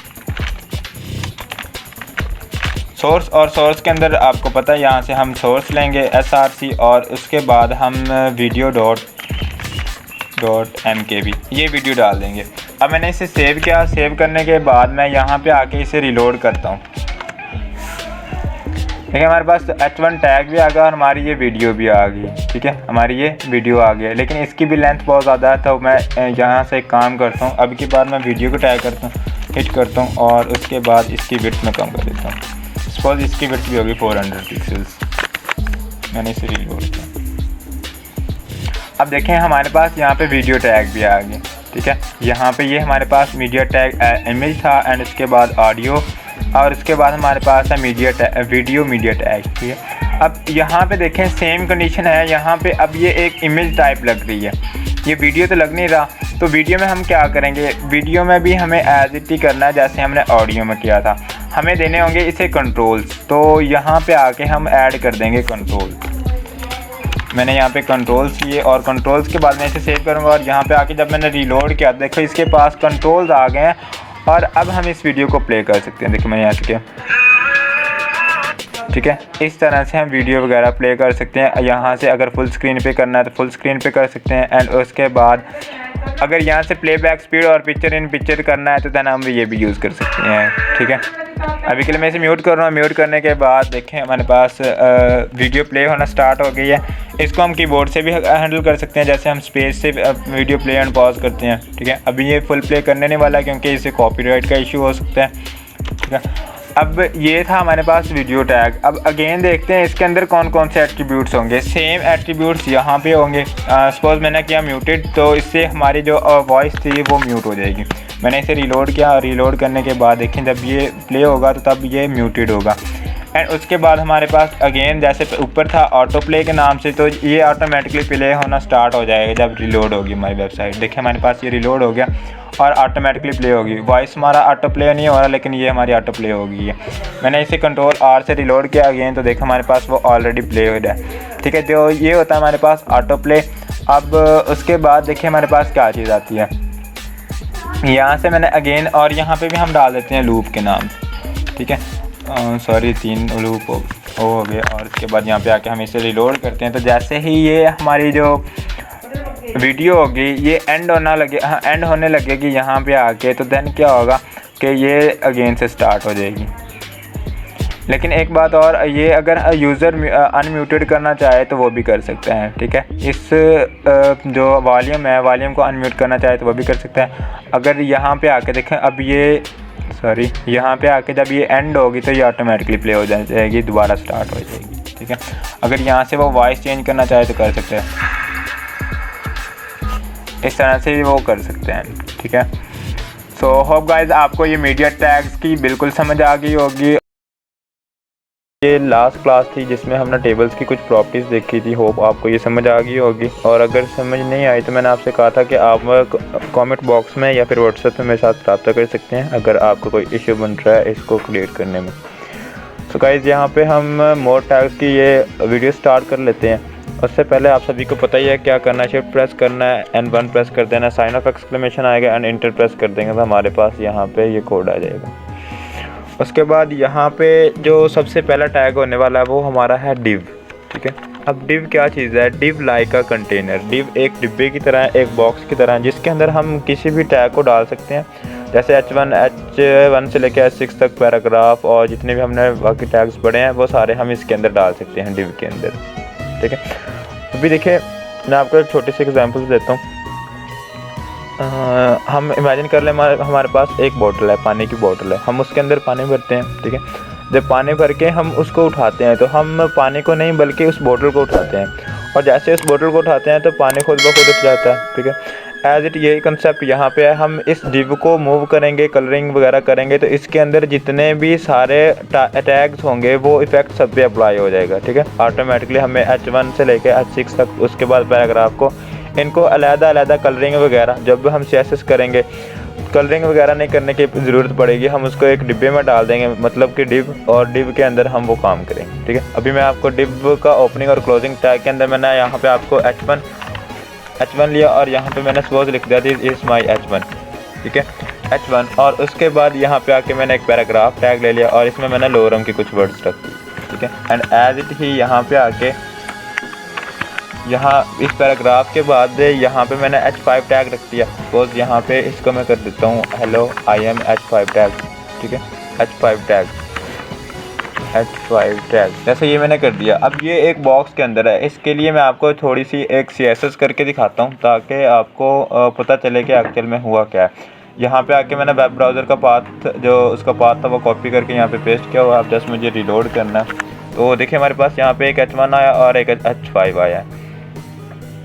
अगर मैं H1 का कलर चेंज करना चाहूँ तो यहाँ पे हम स्टाइल टैग लगाते हैं, ये हम CSS में पढ़ेंगे नेक्स्ट। और उसके बाद जब अगर मुझे H1 का कलर करना था तो यहाँ पे मैंने H1 को हिट किया, उसकी बॉडी स्टार्ट की और यहाँ पे इसका कलर कर दिया था रेड। ठीक है, इस तरह से हम एक एक टैग को अलग-अलग से मतलब उसको कलरिंग वगैरह या स्टाइलिंग कर रहे थे। लेकिन मैं चाहता हूँ कि मैं एक पे अप्लाई करूँ तो ये सब पे अप्लाई हो जाए। तो तब हम करेंगे क्या, तब हम इस डिव को हिट करेंगे, ये जो बॉक्स है इसको हिट करेंगे। यहाँ पे आके जस्ट डिव लिखना है और डिव के अंदर जितना भी कंटेंट होगा, जितनी भी चीज़ें होंगी डिव के अंदर, वो इफेक्ट सब पे अप्लाई हो जाएगा। आपको दिखा देता हूँ, देखिए हमारे पास जो सब पे अप्लाई हो चुका है। तो ये होता है हमारे पास डिव लाइक अ कंटेनर, जिसके अंदर हम जो भी टैग डालते हैं और जो इफेक्ट अप्लाई करते हैं वो सब टैग्स पे अप्लाई हो जाता है। एंड उसके बाद हमारे पास है स्पैन टैग। अब स्पैन टैग को मैं आपको H1 टैग के अंदर यूज़ करके दिखाऊंगा। जैसे देखो अभी मैंने लिया H1 टैग। ठीक है, और यहाँ पे सपोज मैंने अपने चैनल का नाम ही रख दिया द ब्रेव टैग। तो इससे क्या होगा, ऊपर भी H1 है और ये H1 था तो हमारे पास यहाँ पे H1 आएगा। मैंने रिलोड करके दिखाया आपको, देखो हमारे पास ब्लैक आ रहा है। अब मैं चाहता हूँ कि इसका कलर अलहदा से हो, द ब्रेव का इसका कलर अलहदा से हो एंड इसका कलर और हो। तो उस केस में अगर मैं H1 से हिट करता ना, यहाँ पे मैं जस्ट आपको एग्जांपल्स दिखा रहा हूँ ताकि आपको समझ लगे। यहाँ पे आके अगर मैंने इसका कलर किया था ना रेड, पहले भी सेव कर रहा हूँ तो इससे पूरा कलर रेड हो रहा था। ठीक है, पूरे H1 का कलर रेड हो रहा था। मैं ऊपर वाले को कमेंट कर देता हूँ, इसको मैं कमेंट कर रहा हूँ। तो पूरे H1 का कलर रेड हो रहा है। मैं चाहता हूँ कि इसका और हो एंड इसका जो है ना वो और हो। तो इस केस में हमारे पास आता है स्पैन किसी भी टैग को स्प्लिट करने के लिए यूज़ होता है, मतलब कट ऑफ करने के लिए यूज़ होता है, और इसको हम नॉर्मली भी यूज़ कर सकते हैं। इस टैग को मैंने ले लिया स्पैन टैग के अंदर। ठीक है, इस टैग को मैंने ले लिया स्पैन टैग के अंदर, क्लोज क्या, एंड जो टैग था हमारा इसको मैं कॉपी या कट करके ले गया। शिफ्ट प्रेस करेंगे और लेफ्ट एरो प्रेस कर देंगे तो हमारे पास वर्ड बाय वर्ड सिलेक्शन होगी। कंट्रोल X से मैंने इसे कट किया एंड स्पैन के अंदर आके मैंने यहाँ पे पेस्ट किया। ठीक है, अब लगेगा तो हमें ये H1 की तरह ही, लेकिन हम इसको अलहदा से स्टाइल कर सकते हैं। जैसे अभी देखिए यहाँ पे आके मैंने स्पैन लिया। ठीक है, और स्पैन इसका कलर मैंने कर दिया सपोज यहाँ पे ब्लू। ठीक है, मैंने सेव किया एंड सेव करने के बाद यहाँ पे आके रिलोड करेंगे तो आप देख सकते हैं जो उसका H1 था, H1 को उसने स्प्लिट आउट कर दिया। ठीक है, तो ये हमारे पास था div tag, sorry span tag.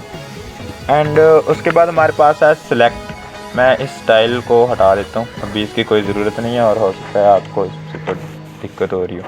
उसके बाद यहाँ पे आके ऑप्शंस लेता हूँ, सॉरी सिलेक्ट टैग लेना है। अभी हमने सिलेक्ट क्या होता है, एक ड्रॉप डाउन की तरह काम करता है। मैं अभी आपको करके दिखाता हूँ। मैंने यहाँ पे लिया सिलेक्ट, और सिलेक्ट के अंदर अभी आईडी और नेम की ज़रूरत नहीं है, ये जब हम CSS करेंगे तब होता है। उसके बाद यहाँ पे आके मैंने ऑप्शन ले लिए। ठीक है, यहाँ पे ऑप्शन, अभी वैल्यू को भी रहने देते हैं, वैल्यू की भी ज़रूरत नहीं है, जस्ट ऑप्शन। ठीक है, एंड उसके बाद देखो मैंने यहाँ पे लिख दिया मैकबुक। ठीक है, मैंने यहाँ पे क्या मैकबुक, एंड उसके बाद एक और ऑप्शन ले रहा हूँ। ठीक है, यहाँ पे सपोज मैंने कर दिया विंडोज़ एंड उसके बाद अगेन से एक ऑप्शन लिया और इसके अंदर मैं कर देता हूँ आईफोन, एंड लास्ट वाला एक और ऑप्शन सपोज यहाँ से मैंने ले लिया एंड्रॉयड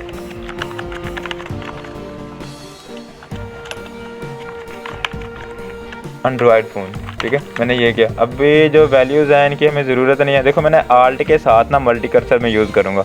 आल्ट प्रेस करके रखना है एंड जहाँ जहाँ पे आप क्लिक करेंगे कर्सर्स बनते जाएंगे और आप एक साथ इनको रिमूव कर सकते हैं, ठीक है। और फिर कहीं भी क्लिक करेंगे तो ये गायब हो जाएगा। मैंने कंट्रोल एस से सेव किया। सेव करने के बाद यहाँ पे आके रिलोड करेंगे तो आप देख सकते हैं हमारे पास एक ड्रॉप डाउन आया जिसके अंदर वो सारी आइटम्स हैं जो हमने वहाँ पे रखी थी, ठीक है।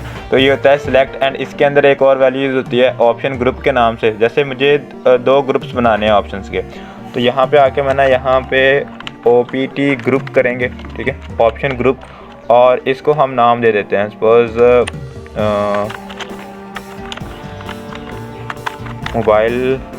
मोबाइल्स कर देते हैं, ठीक है। और उसके बाद जो ये दोनों हैं इनको मैं एक अलग से ग्रुप में डाल देता हूँ। इन दोनों को कट आउट करके मैंने यहाँ से कंट्रोल X किया और इसको मैं ऊपर डाल देता हूँ, ठीक है। यहाँ तक थे तो हमारे मोबाइल। उसके बाद मैंने एक और ग्रुप बना लिया विंडोज़ के नाम से या फिर PCs के नाम से। तो फिर अगेन से OPT ग्रुप ऑप्शन ग्रुप लेंगे और इसके अंदर हम कर देंगे सपोज विंडोज़ या फिर PC कर देंगे, ठीक है, PC पर्सनल कंप्यूटर्स। मैं सेव कर रहा हूँ एंड सेव करने के बाद यहाँ पे आके रिलोड करेंगे तो देखिए हमारे पास 2 ग्रुप्स बन गए, ठीक है। एक ग्रुप ये वाला मोबाइलों वाला एंड दूसरा हमारा PCs वाला। ये होता हमारे पास सिलेक्ट टैग, ठीक है। सिलेक्ट टैग के अंदर हम ऑप्शंस बना लेते हैं एंड ऑप्शंस को हम मॉडिफाई करते हैं और इसके अंदर हम वो दे देते हैं। और उसके बाद हमारे पास यहाँ पे है टेक्स्ट एरिया। ये उसके रिलेटेड है जो हमने इनपुट टैग्स पढ़े थे उसके रिलेटेड है, लेकिन ये यूज़ होता है किसी से कमेंट वगैरह लेने के लिए, ठीक है। किसी से कुछ बड़ा टेक्स्ट लेना है तो वो लेने के लिए जस्ट करना क्या है, यहाँ पे आके टेक्स्ट एरिया लिखना है और टेक्स्ट एरिया जैसे लिखेंगे आपके पास ये आ जाएगा, ठीक है। अभी ये ID और नेम को मैं रहने देता हूँ, कॉल्स और रोज़ को मैं रखता हूँ, ठीक है। मैंने ID और नेम को हटा दिया यहाँ से और जस्ट यहाँ पे आके सेव करेंगे। सेव करने के बाद यहाँ पे अगर मैं रिलोड करूँ तो देखो हमारे पास एक बॉक्स आया है जिसके अंदर यूज़र कुछ भी टाइप कर सकता है। ये एज अ कमेंट हमारे पास आएगा, ठीक है। एंड उसके बाद यहाँ पे अगर देखें तो हमारे पास इसको रीसाइज़ करने का ऑप्शन भी है। अगर मैं इसको रीसाइज़ करना चाहूँ तो मैं कर सकता हूँ, ठीक है, छोटा या बड़ा करना चाहूँ तो मैं कर सकता हूँ। और इसका रीसाइज़ हम ख़त्म भी कर सकते हैं CSS के अंदर, हम देखेंगे कैसे करते हैं वो। एंड उसके बाद हमारे पास यहाँ पे एक बटन टैग आता है, ठीक है, बटन टैग। मैं यहाँ पे मैंने लिया बटन और बटन में सपोज मैंने कर दिया क्लिक मी, ठीक है, क्लिक मी। मैं इसे सेव कर रहा हूँ एंड सेव करने के बाद यहाँ पे आके रिलोड करेंगे तो देखो हमारे पास एक बटन आया जिसको हम प्रेस कर सकते हैं। ये छोटे छोटे टैग है, आपने इनको याद रखना। जैसे ही हम CSS पे मूव ऑन करेंगे तो फिर आपको पता चलेगा कि इनकी कितनी इंपॉर्टेंस है, ठीक है। एंड उसके बाद हमारे पास यहाँ पे आता है क्यू टैग, ठीक है। जो क्यू टैग है ये हम लेते हैं कोड्स को बनाने के लिए, ठीक है। इस क्यू टैग के अंदर हम जो भी चीज़ लिखेंगे वो एज अ कोड्स हमारे पास आएगी, ठीक है। This is my Q tag मैं कर देता हूँ, ठीक है, क्यू टैग सॉरी टैग, ठीक है। मैं सेव कर रहा हूँ एंड सेव करने के बाद यहाँ पे आके रिलोड करेंगे तो हमारे पास देखो जो भी आएगा, मैं जूम करके दिखाता हूँ आपको, जो भी हम क्यू टैग के अंदर लिखेंगे वो हमारे पास कोड्स के अंदर आएगा, ठीक है। तो ये होता है हमारे पास क्यू टैग। एंड उसके बाद हमारे पास नेक्स्ट कुछ और देखते हैं हम क्या क्या हैं टैग्स। और यहाँ पे हमारे पास एक होता है डेल टैग, ठीक है, इसी के रिलेटेड है डेल। तो इस ये वही स्ट्राइक थ्रू वाला है जैसे हमने पहले किया था स्ट्राइक थ्रू। अभी मैंने क्या this is my del tag, ठीक है। तो इसके अंदर हम जो भी वर्ड लिखेंगे वो डिलीटेड नज़र आएगा, डिलीट हुआ हुआ नज़र आएगा, देख सकते हैं जैसे हमने स्ट्राइक थ्रू पढ़ा था उसकी तरह ही है, ठीक है। अस्सलाम वालेकुम दोस्तों, कैसे हैं आप सभी? उम्मीद करता हूँ सब खैरियत से होंगे। मैं हूँ आसिफ यासीन और आप देख रहे हैं the brave tech. Guys, web development की हमारी ये 10th एंड लास्ट क्लास है। लास्ट क्लास क्योंकि मैं नहीं चाहता कि हमारे नेक्स्ट इसी टॉपिक पे लेक्चर्स चलते रहें, इसको वाइंड अप भी करना है। आज की ये क्लास हमारी ये HTML की लास्ट क्लास होगी एंड उसके बाद हम CSS स्टार्ट करेंगे। हम इस वीडियो के अंदर हम वो रिमेनिंग टॉपिक्स, रिमेनिंग हमारे टैग्स वो कवर करेंगे एंड उसके बाद हम CSS करेंगे। वीडियो स्टार्ट करने से पहले आप सभी से एक रिक्वेस्ट है, मेरे चैनल को सब्सक्राइब कर दें एंड साथ में दिए गए बेल के आइकन को लाजमी से प्रेस कर लीजिएगा। इससे मेरे आने वाले तमाम वीडियोस की नोटिफिकेशन आपको मिलती रहेगी। सो यहाँ पे हमने विजुअल स्टूडियो कोड को ओपन किया हुआ है एंड यहाँ पे हमने वेब ब्राउज़र को भी ओपन किया हुआ है। ठीक है, मैं इसको क्लोज़ कर देता हूँ और यहाँ पे आके नेक्स्ट। देखिए यहाँ पे आके हम एक फ़ाइल बना लेते हैं। यहाँ पे पहले हमारे हो गए थे मोर टैग्स, तो यहाँ पे मैं कर रहा हूँ मोर टैग्स और यहाँ पे कुछ इस तरह से, वो पहला पार्ट था तो हमने यहाँ पे दूसरा पार्ट बना लिया। एंड उसके बाद हम यहाँ पे साइन ऑफ एक्सक्लेमेशन लगा के ये हमारा बॉयलर प्लेट कोड आ जाएगा।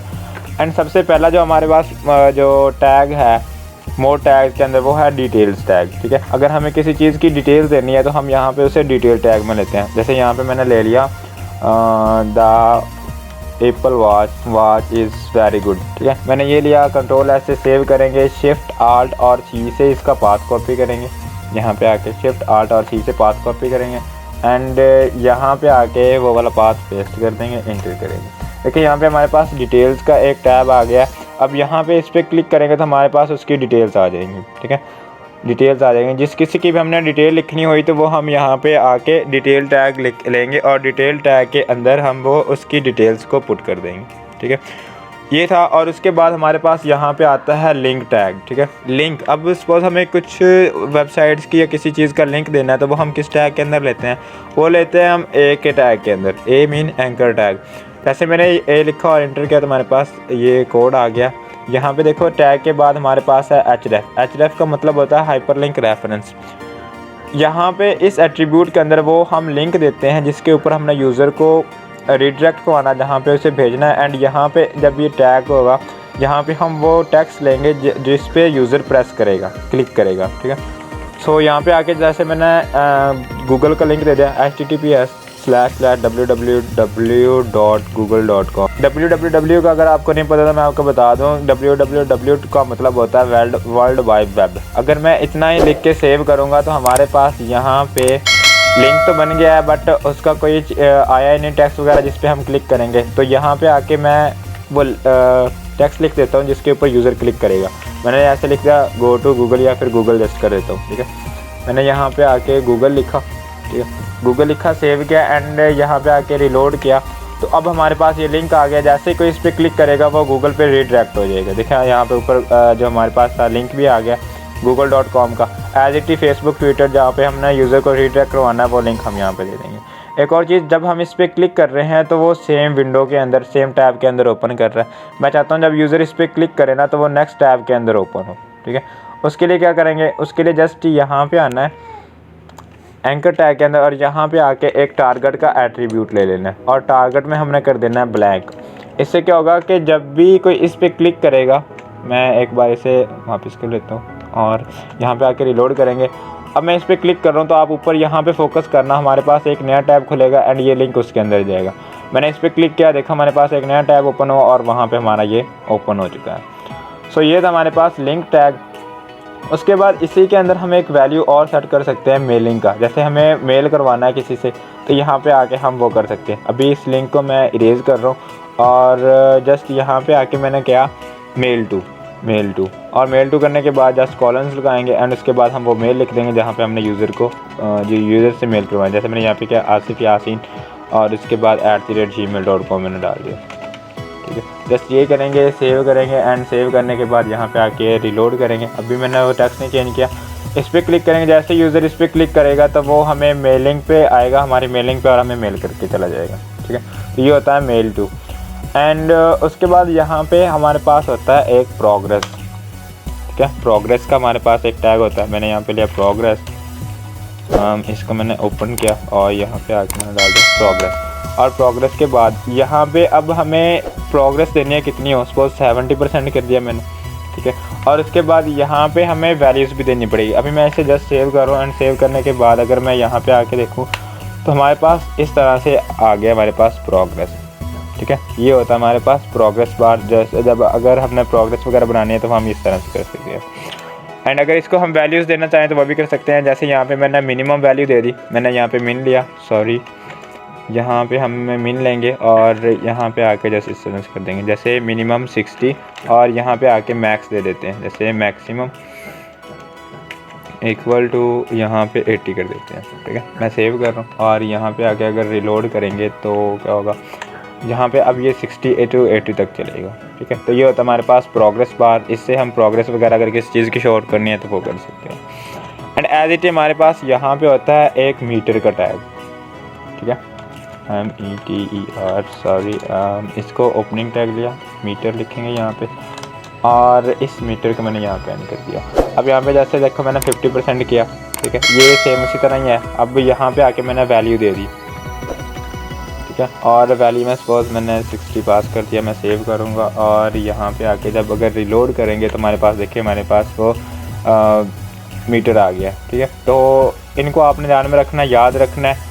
सो याद करने की भी ज़रूरत नहीं है, एंड में मैं आपको वो चीट शीट प्रोवाइड करवा दूँगा तो आपके पास ये सारे टैग्स आ जाएंगे। एंड उसके बाद हमारे पास कुछ और टैग्स हैं जिन्हें हम देखते हैं। होप आपको इनकी समझ आ रही होगी, अगर समझ नहीं आई तो आप कमेंट बॉक्स में पूछ सकते हैं, किसी एक जिस चीज़ की आपको समझ लगती है उसके बारे में आप पूछ सकते हैं। उसके बाद हमारे पास यहाँ पे कुछ और टैग्स हैं, जैसे देखें यहाँ पे मैंने ले लिया एक असाइड टैग, ठीक है, मैंने यहाँ पे लिया असाइड टैग। अगर साइड में हमें कोई चीज़ देनी है तो यहाँ पे हम लेते हैं असाइड का टैग। अभी ये सेम हमें पैराग्राफ की तरह ही लगेगा। मैं यहाँ पे जस्ट पैराग्राफ लेना, मैंने बताया था कि हम टैग के अंदर टैग यूज़ कर सकते हैं, तो यहाँ पे मैंने टैग के अंदर टैग यूज़ किया, मैंने रिलोड किया तो देखो अभी लग तो सेम ही रहा है कि जैसे वो था, लेकिन ये असाइड टैग यूज़ होता है यहाँ पे कुछ चीज़ असाइड में लेके आए, ठीक है। जब हम चेसेस करेंगे तब आपको इस चीज़ का पता चल जाएगा। एंड उसके बाद अगर हमने कोई आर्टिकल लिखना है तो हम लेते हैं यहाँ पे उसे आर्टिकल टैग में, ठीक है। यहाँ पे भी मैंने पैराग्राफ लिया और यहाँ पे हमने वही लोरम की कुछ वर्ड्स रख दिए, सेव करेंगे एंड यहाँ पे आके रिलोड करेंगे तो आप देख सकते हैं मेरे पास यहाँ पे ये भी आ गया। अब ये कुछ चीज़ें ऐसी हैं जो आपको सेम लगेंगी, बट इसमें डिफरेंस है वो हम CSS में देखेंगे कि क्या डिफरेंस है।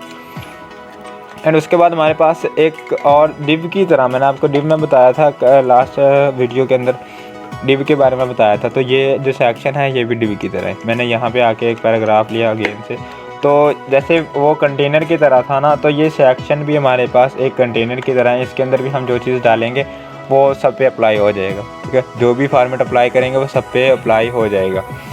एंड उसके बाद हमारे पास यहाँ पे कुछ चीज़ें और हैं, HTML की इंटाइटिटीज़ है, ठीक है, HTML की इंटाइटिटीज़। यहाँ पे मैंने एक कॉमेंट ऐड कर दिया, सपोज जस्ट इस तरह से आके मैंने कमेंट ऐड किया। अब यहाँ पे देखें HTML की कुछ इंटाइटिटीज़ हैं, मैंने पैराग्राफ लिया और इंटाइटिटीज़ एक्चुअल में होती क्या है, जैसे कॉपीराइट का साइन होता है C और उसके ऊपर सर्कल, एंड उसके बाद रजिस्टर का होता है R एंड उसके ऊपर कुछ सर्कल।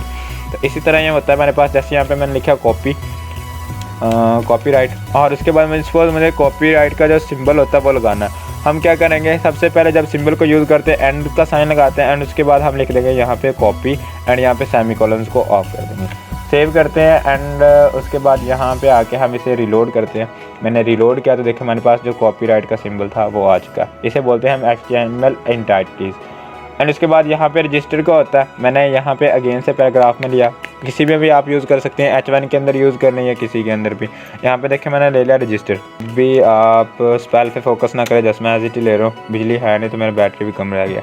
उसके बाद जस्ट अगेन एंड लेंगे, एंड पर्सन, और उसके बाद यहाँ पे हम कर देंगे REG मीन रजिस्टर। मैं सेव कर रहा हूँ और सेव करने के बाद यहाँ पे आके रिलोड करेंगे तो आप देख सकते हैं मेरे पास रजिस्टर की इंटाइटिटी आ गई है। मैं इसी तरह सारी इंटाइटिटीज़ ले रहा हूँ और उसके बाद आपको मैं आउटपुट दिखाऊंगा कि क्या आया। मैंने अगेन से पैराग्राफ लिया, अगर सपोज मुझे यहाँ पे M% लगाना है, एंड लगाना है, ठीक है, तो वो हम यहाँ पे लेंगे। मैंने यहाँ पे लिखा कॉपी, उसके बाद यहाँ पे एंड का साइन लगाना, तो यहाँ पे आके कर देंगे एंड, और उसके अंदर आके AMP करके सेमीकोलन्स लगाएंगे और यहाँ पे कर देंगे सपोज स्पेस। मैंने सेव किया और अगेन यहाँ पे आके मैं आपको दिखा देता हूँ, सेव करेंगे, रिटाइट करेंगे, देखिए हमारे पास एंड का साइन आ गया उसकी वजह से, HTML इंटाइटिटीज़ की वजह से। एंड एज इट इज यहाँ पे हमारे पास कुछ और भी है, मैं वो आपको भी दिखाता चलूँ। मैंने पैराग्राफ लिया, जैसे सेंड का एक होता है, मैंने जस्ट इंटाइटिटीज़ लेने और टेक्स्ट मैंने लिखा है, एंड लगाएंगे और यहाँ पे लिख देंगे हम सेंड, ठीक है। एंड एज इट इज हमारे पास पाउंड का होता है, मैंने P लिया और इसके अंदर पैराग्राफ टैग लिया और इसके अंदर मैंने कर दिया सपोज एंड पाउंड। यहाँ पे आके एंड का साइन लगाएंगे और यहाँ पे कर देंगे हम पाउंड। जैसे मैं पाउंड लिखूँगा और सॉरी यहाँ पे POUND होगा, ठीक है, मैंने पाउंड लिया और सेमीकोलन लगा दिया। एंड उसके बाद मैंने अगेन से पैराग्राफ लिया। अब सपोज मुझे लेस देन और ग्रेटर देन के सिंबल्स लगाने हैं, तो यहाँ पे हम एंड% लगा के लेस देन के लिए LT लेंगे, ठीक है, LT मीन लेस देन। और उसके बाद यहाँ पे मैंने एक और पैराग्राफ लिया और इसको मैं कर रहा हूँ एंड GT का मतलब ग्रेटर देन। GT क्या मैंने मैं सेव कर रहा हूँ एंड सेव करने के बाद यहाँ पे आके अगर रिलोड करें तो देख सकते हैं हमारे पास यहाँ पे सेंट आ गया। मैं थोड़ा आपको जूम करके दिखा देता हूँ अगर आपको नज़र नहीं आ रहा तो। जहाँ पे हमने लगाया था कॉपीराइट का सिंबल एंड कॉपी, उसके बाद एंड रजिस्टर्ड REG लिखा था, उसके बाद send pound less than greater than, ठीक है, और यहाँ पे हमने M% यूज़ किया था। तो इसके बाद हमारे पास और भी काफ़ी सारे आते हैं, आप उसको एक्सप्लोर कर लेना वेब से। अभी इतना टाइम नहीं है, बैटरी भी कम है, सो इस वजह से यहीं तक आज की वीडियो। और HTML के हमारे ऑलमोस्ट सारे टैग्स क्लियर हो गए हैं, कवर हो गए हैं, एंड अगर कुछ रहते हुए तो आपको मैं CSS के दौरान करवा दूँगा। कांग्रेचुलेशंस गाइज, आज की वीडियो के अंदर हमने HTML का जो कोर्स था वो कंप्लीट कर लिया एंड उसके बाद अब हम करेंगे स्टाइलिंग, और स्टाइलिंग हम करेंगे CSS से, ठीक है। अभी CSS का तीसरा वर्जन चल रहा है, जैसे हमने HTML5 किया है, HTML का तीसरा वर्जन है, ठीक है। सो वीडियो अगर अच्छी लगी है तो यार चैनल को सब्सक्राइब कर लेना अगर नए हो तो, और लाइक भी कर देना, दोस्तों के साथ शेयर कर लेना। मिलते हैं किसी नेक्स्ट वीडियो में, तब तक के लिए अल्लाह हाफिज़।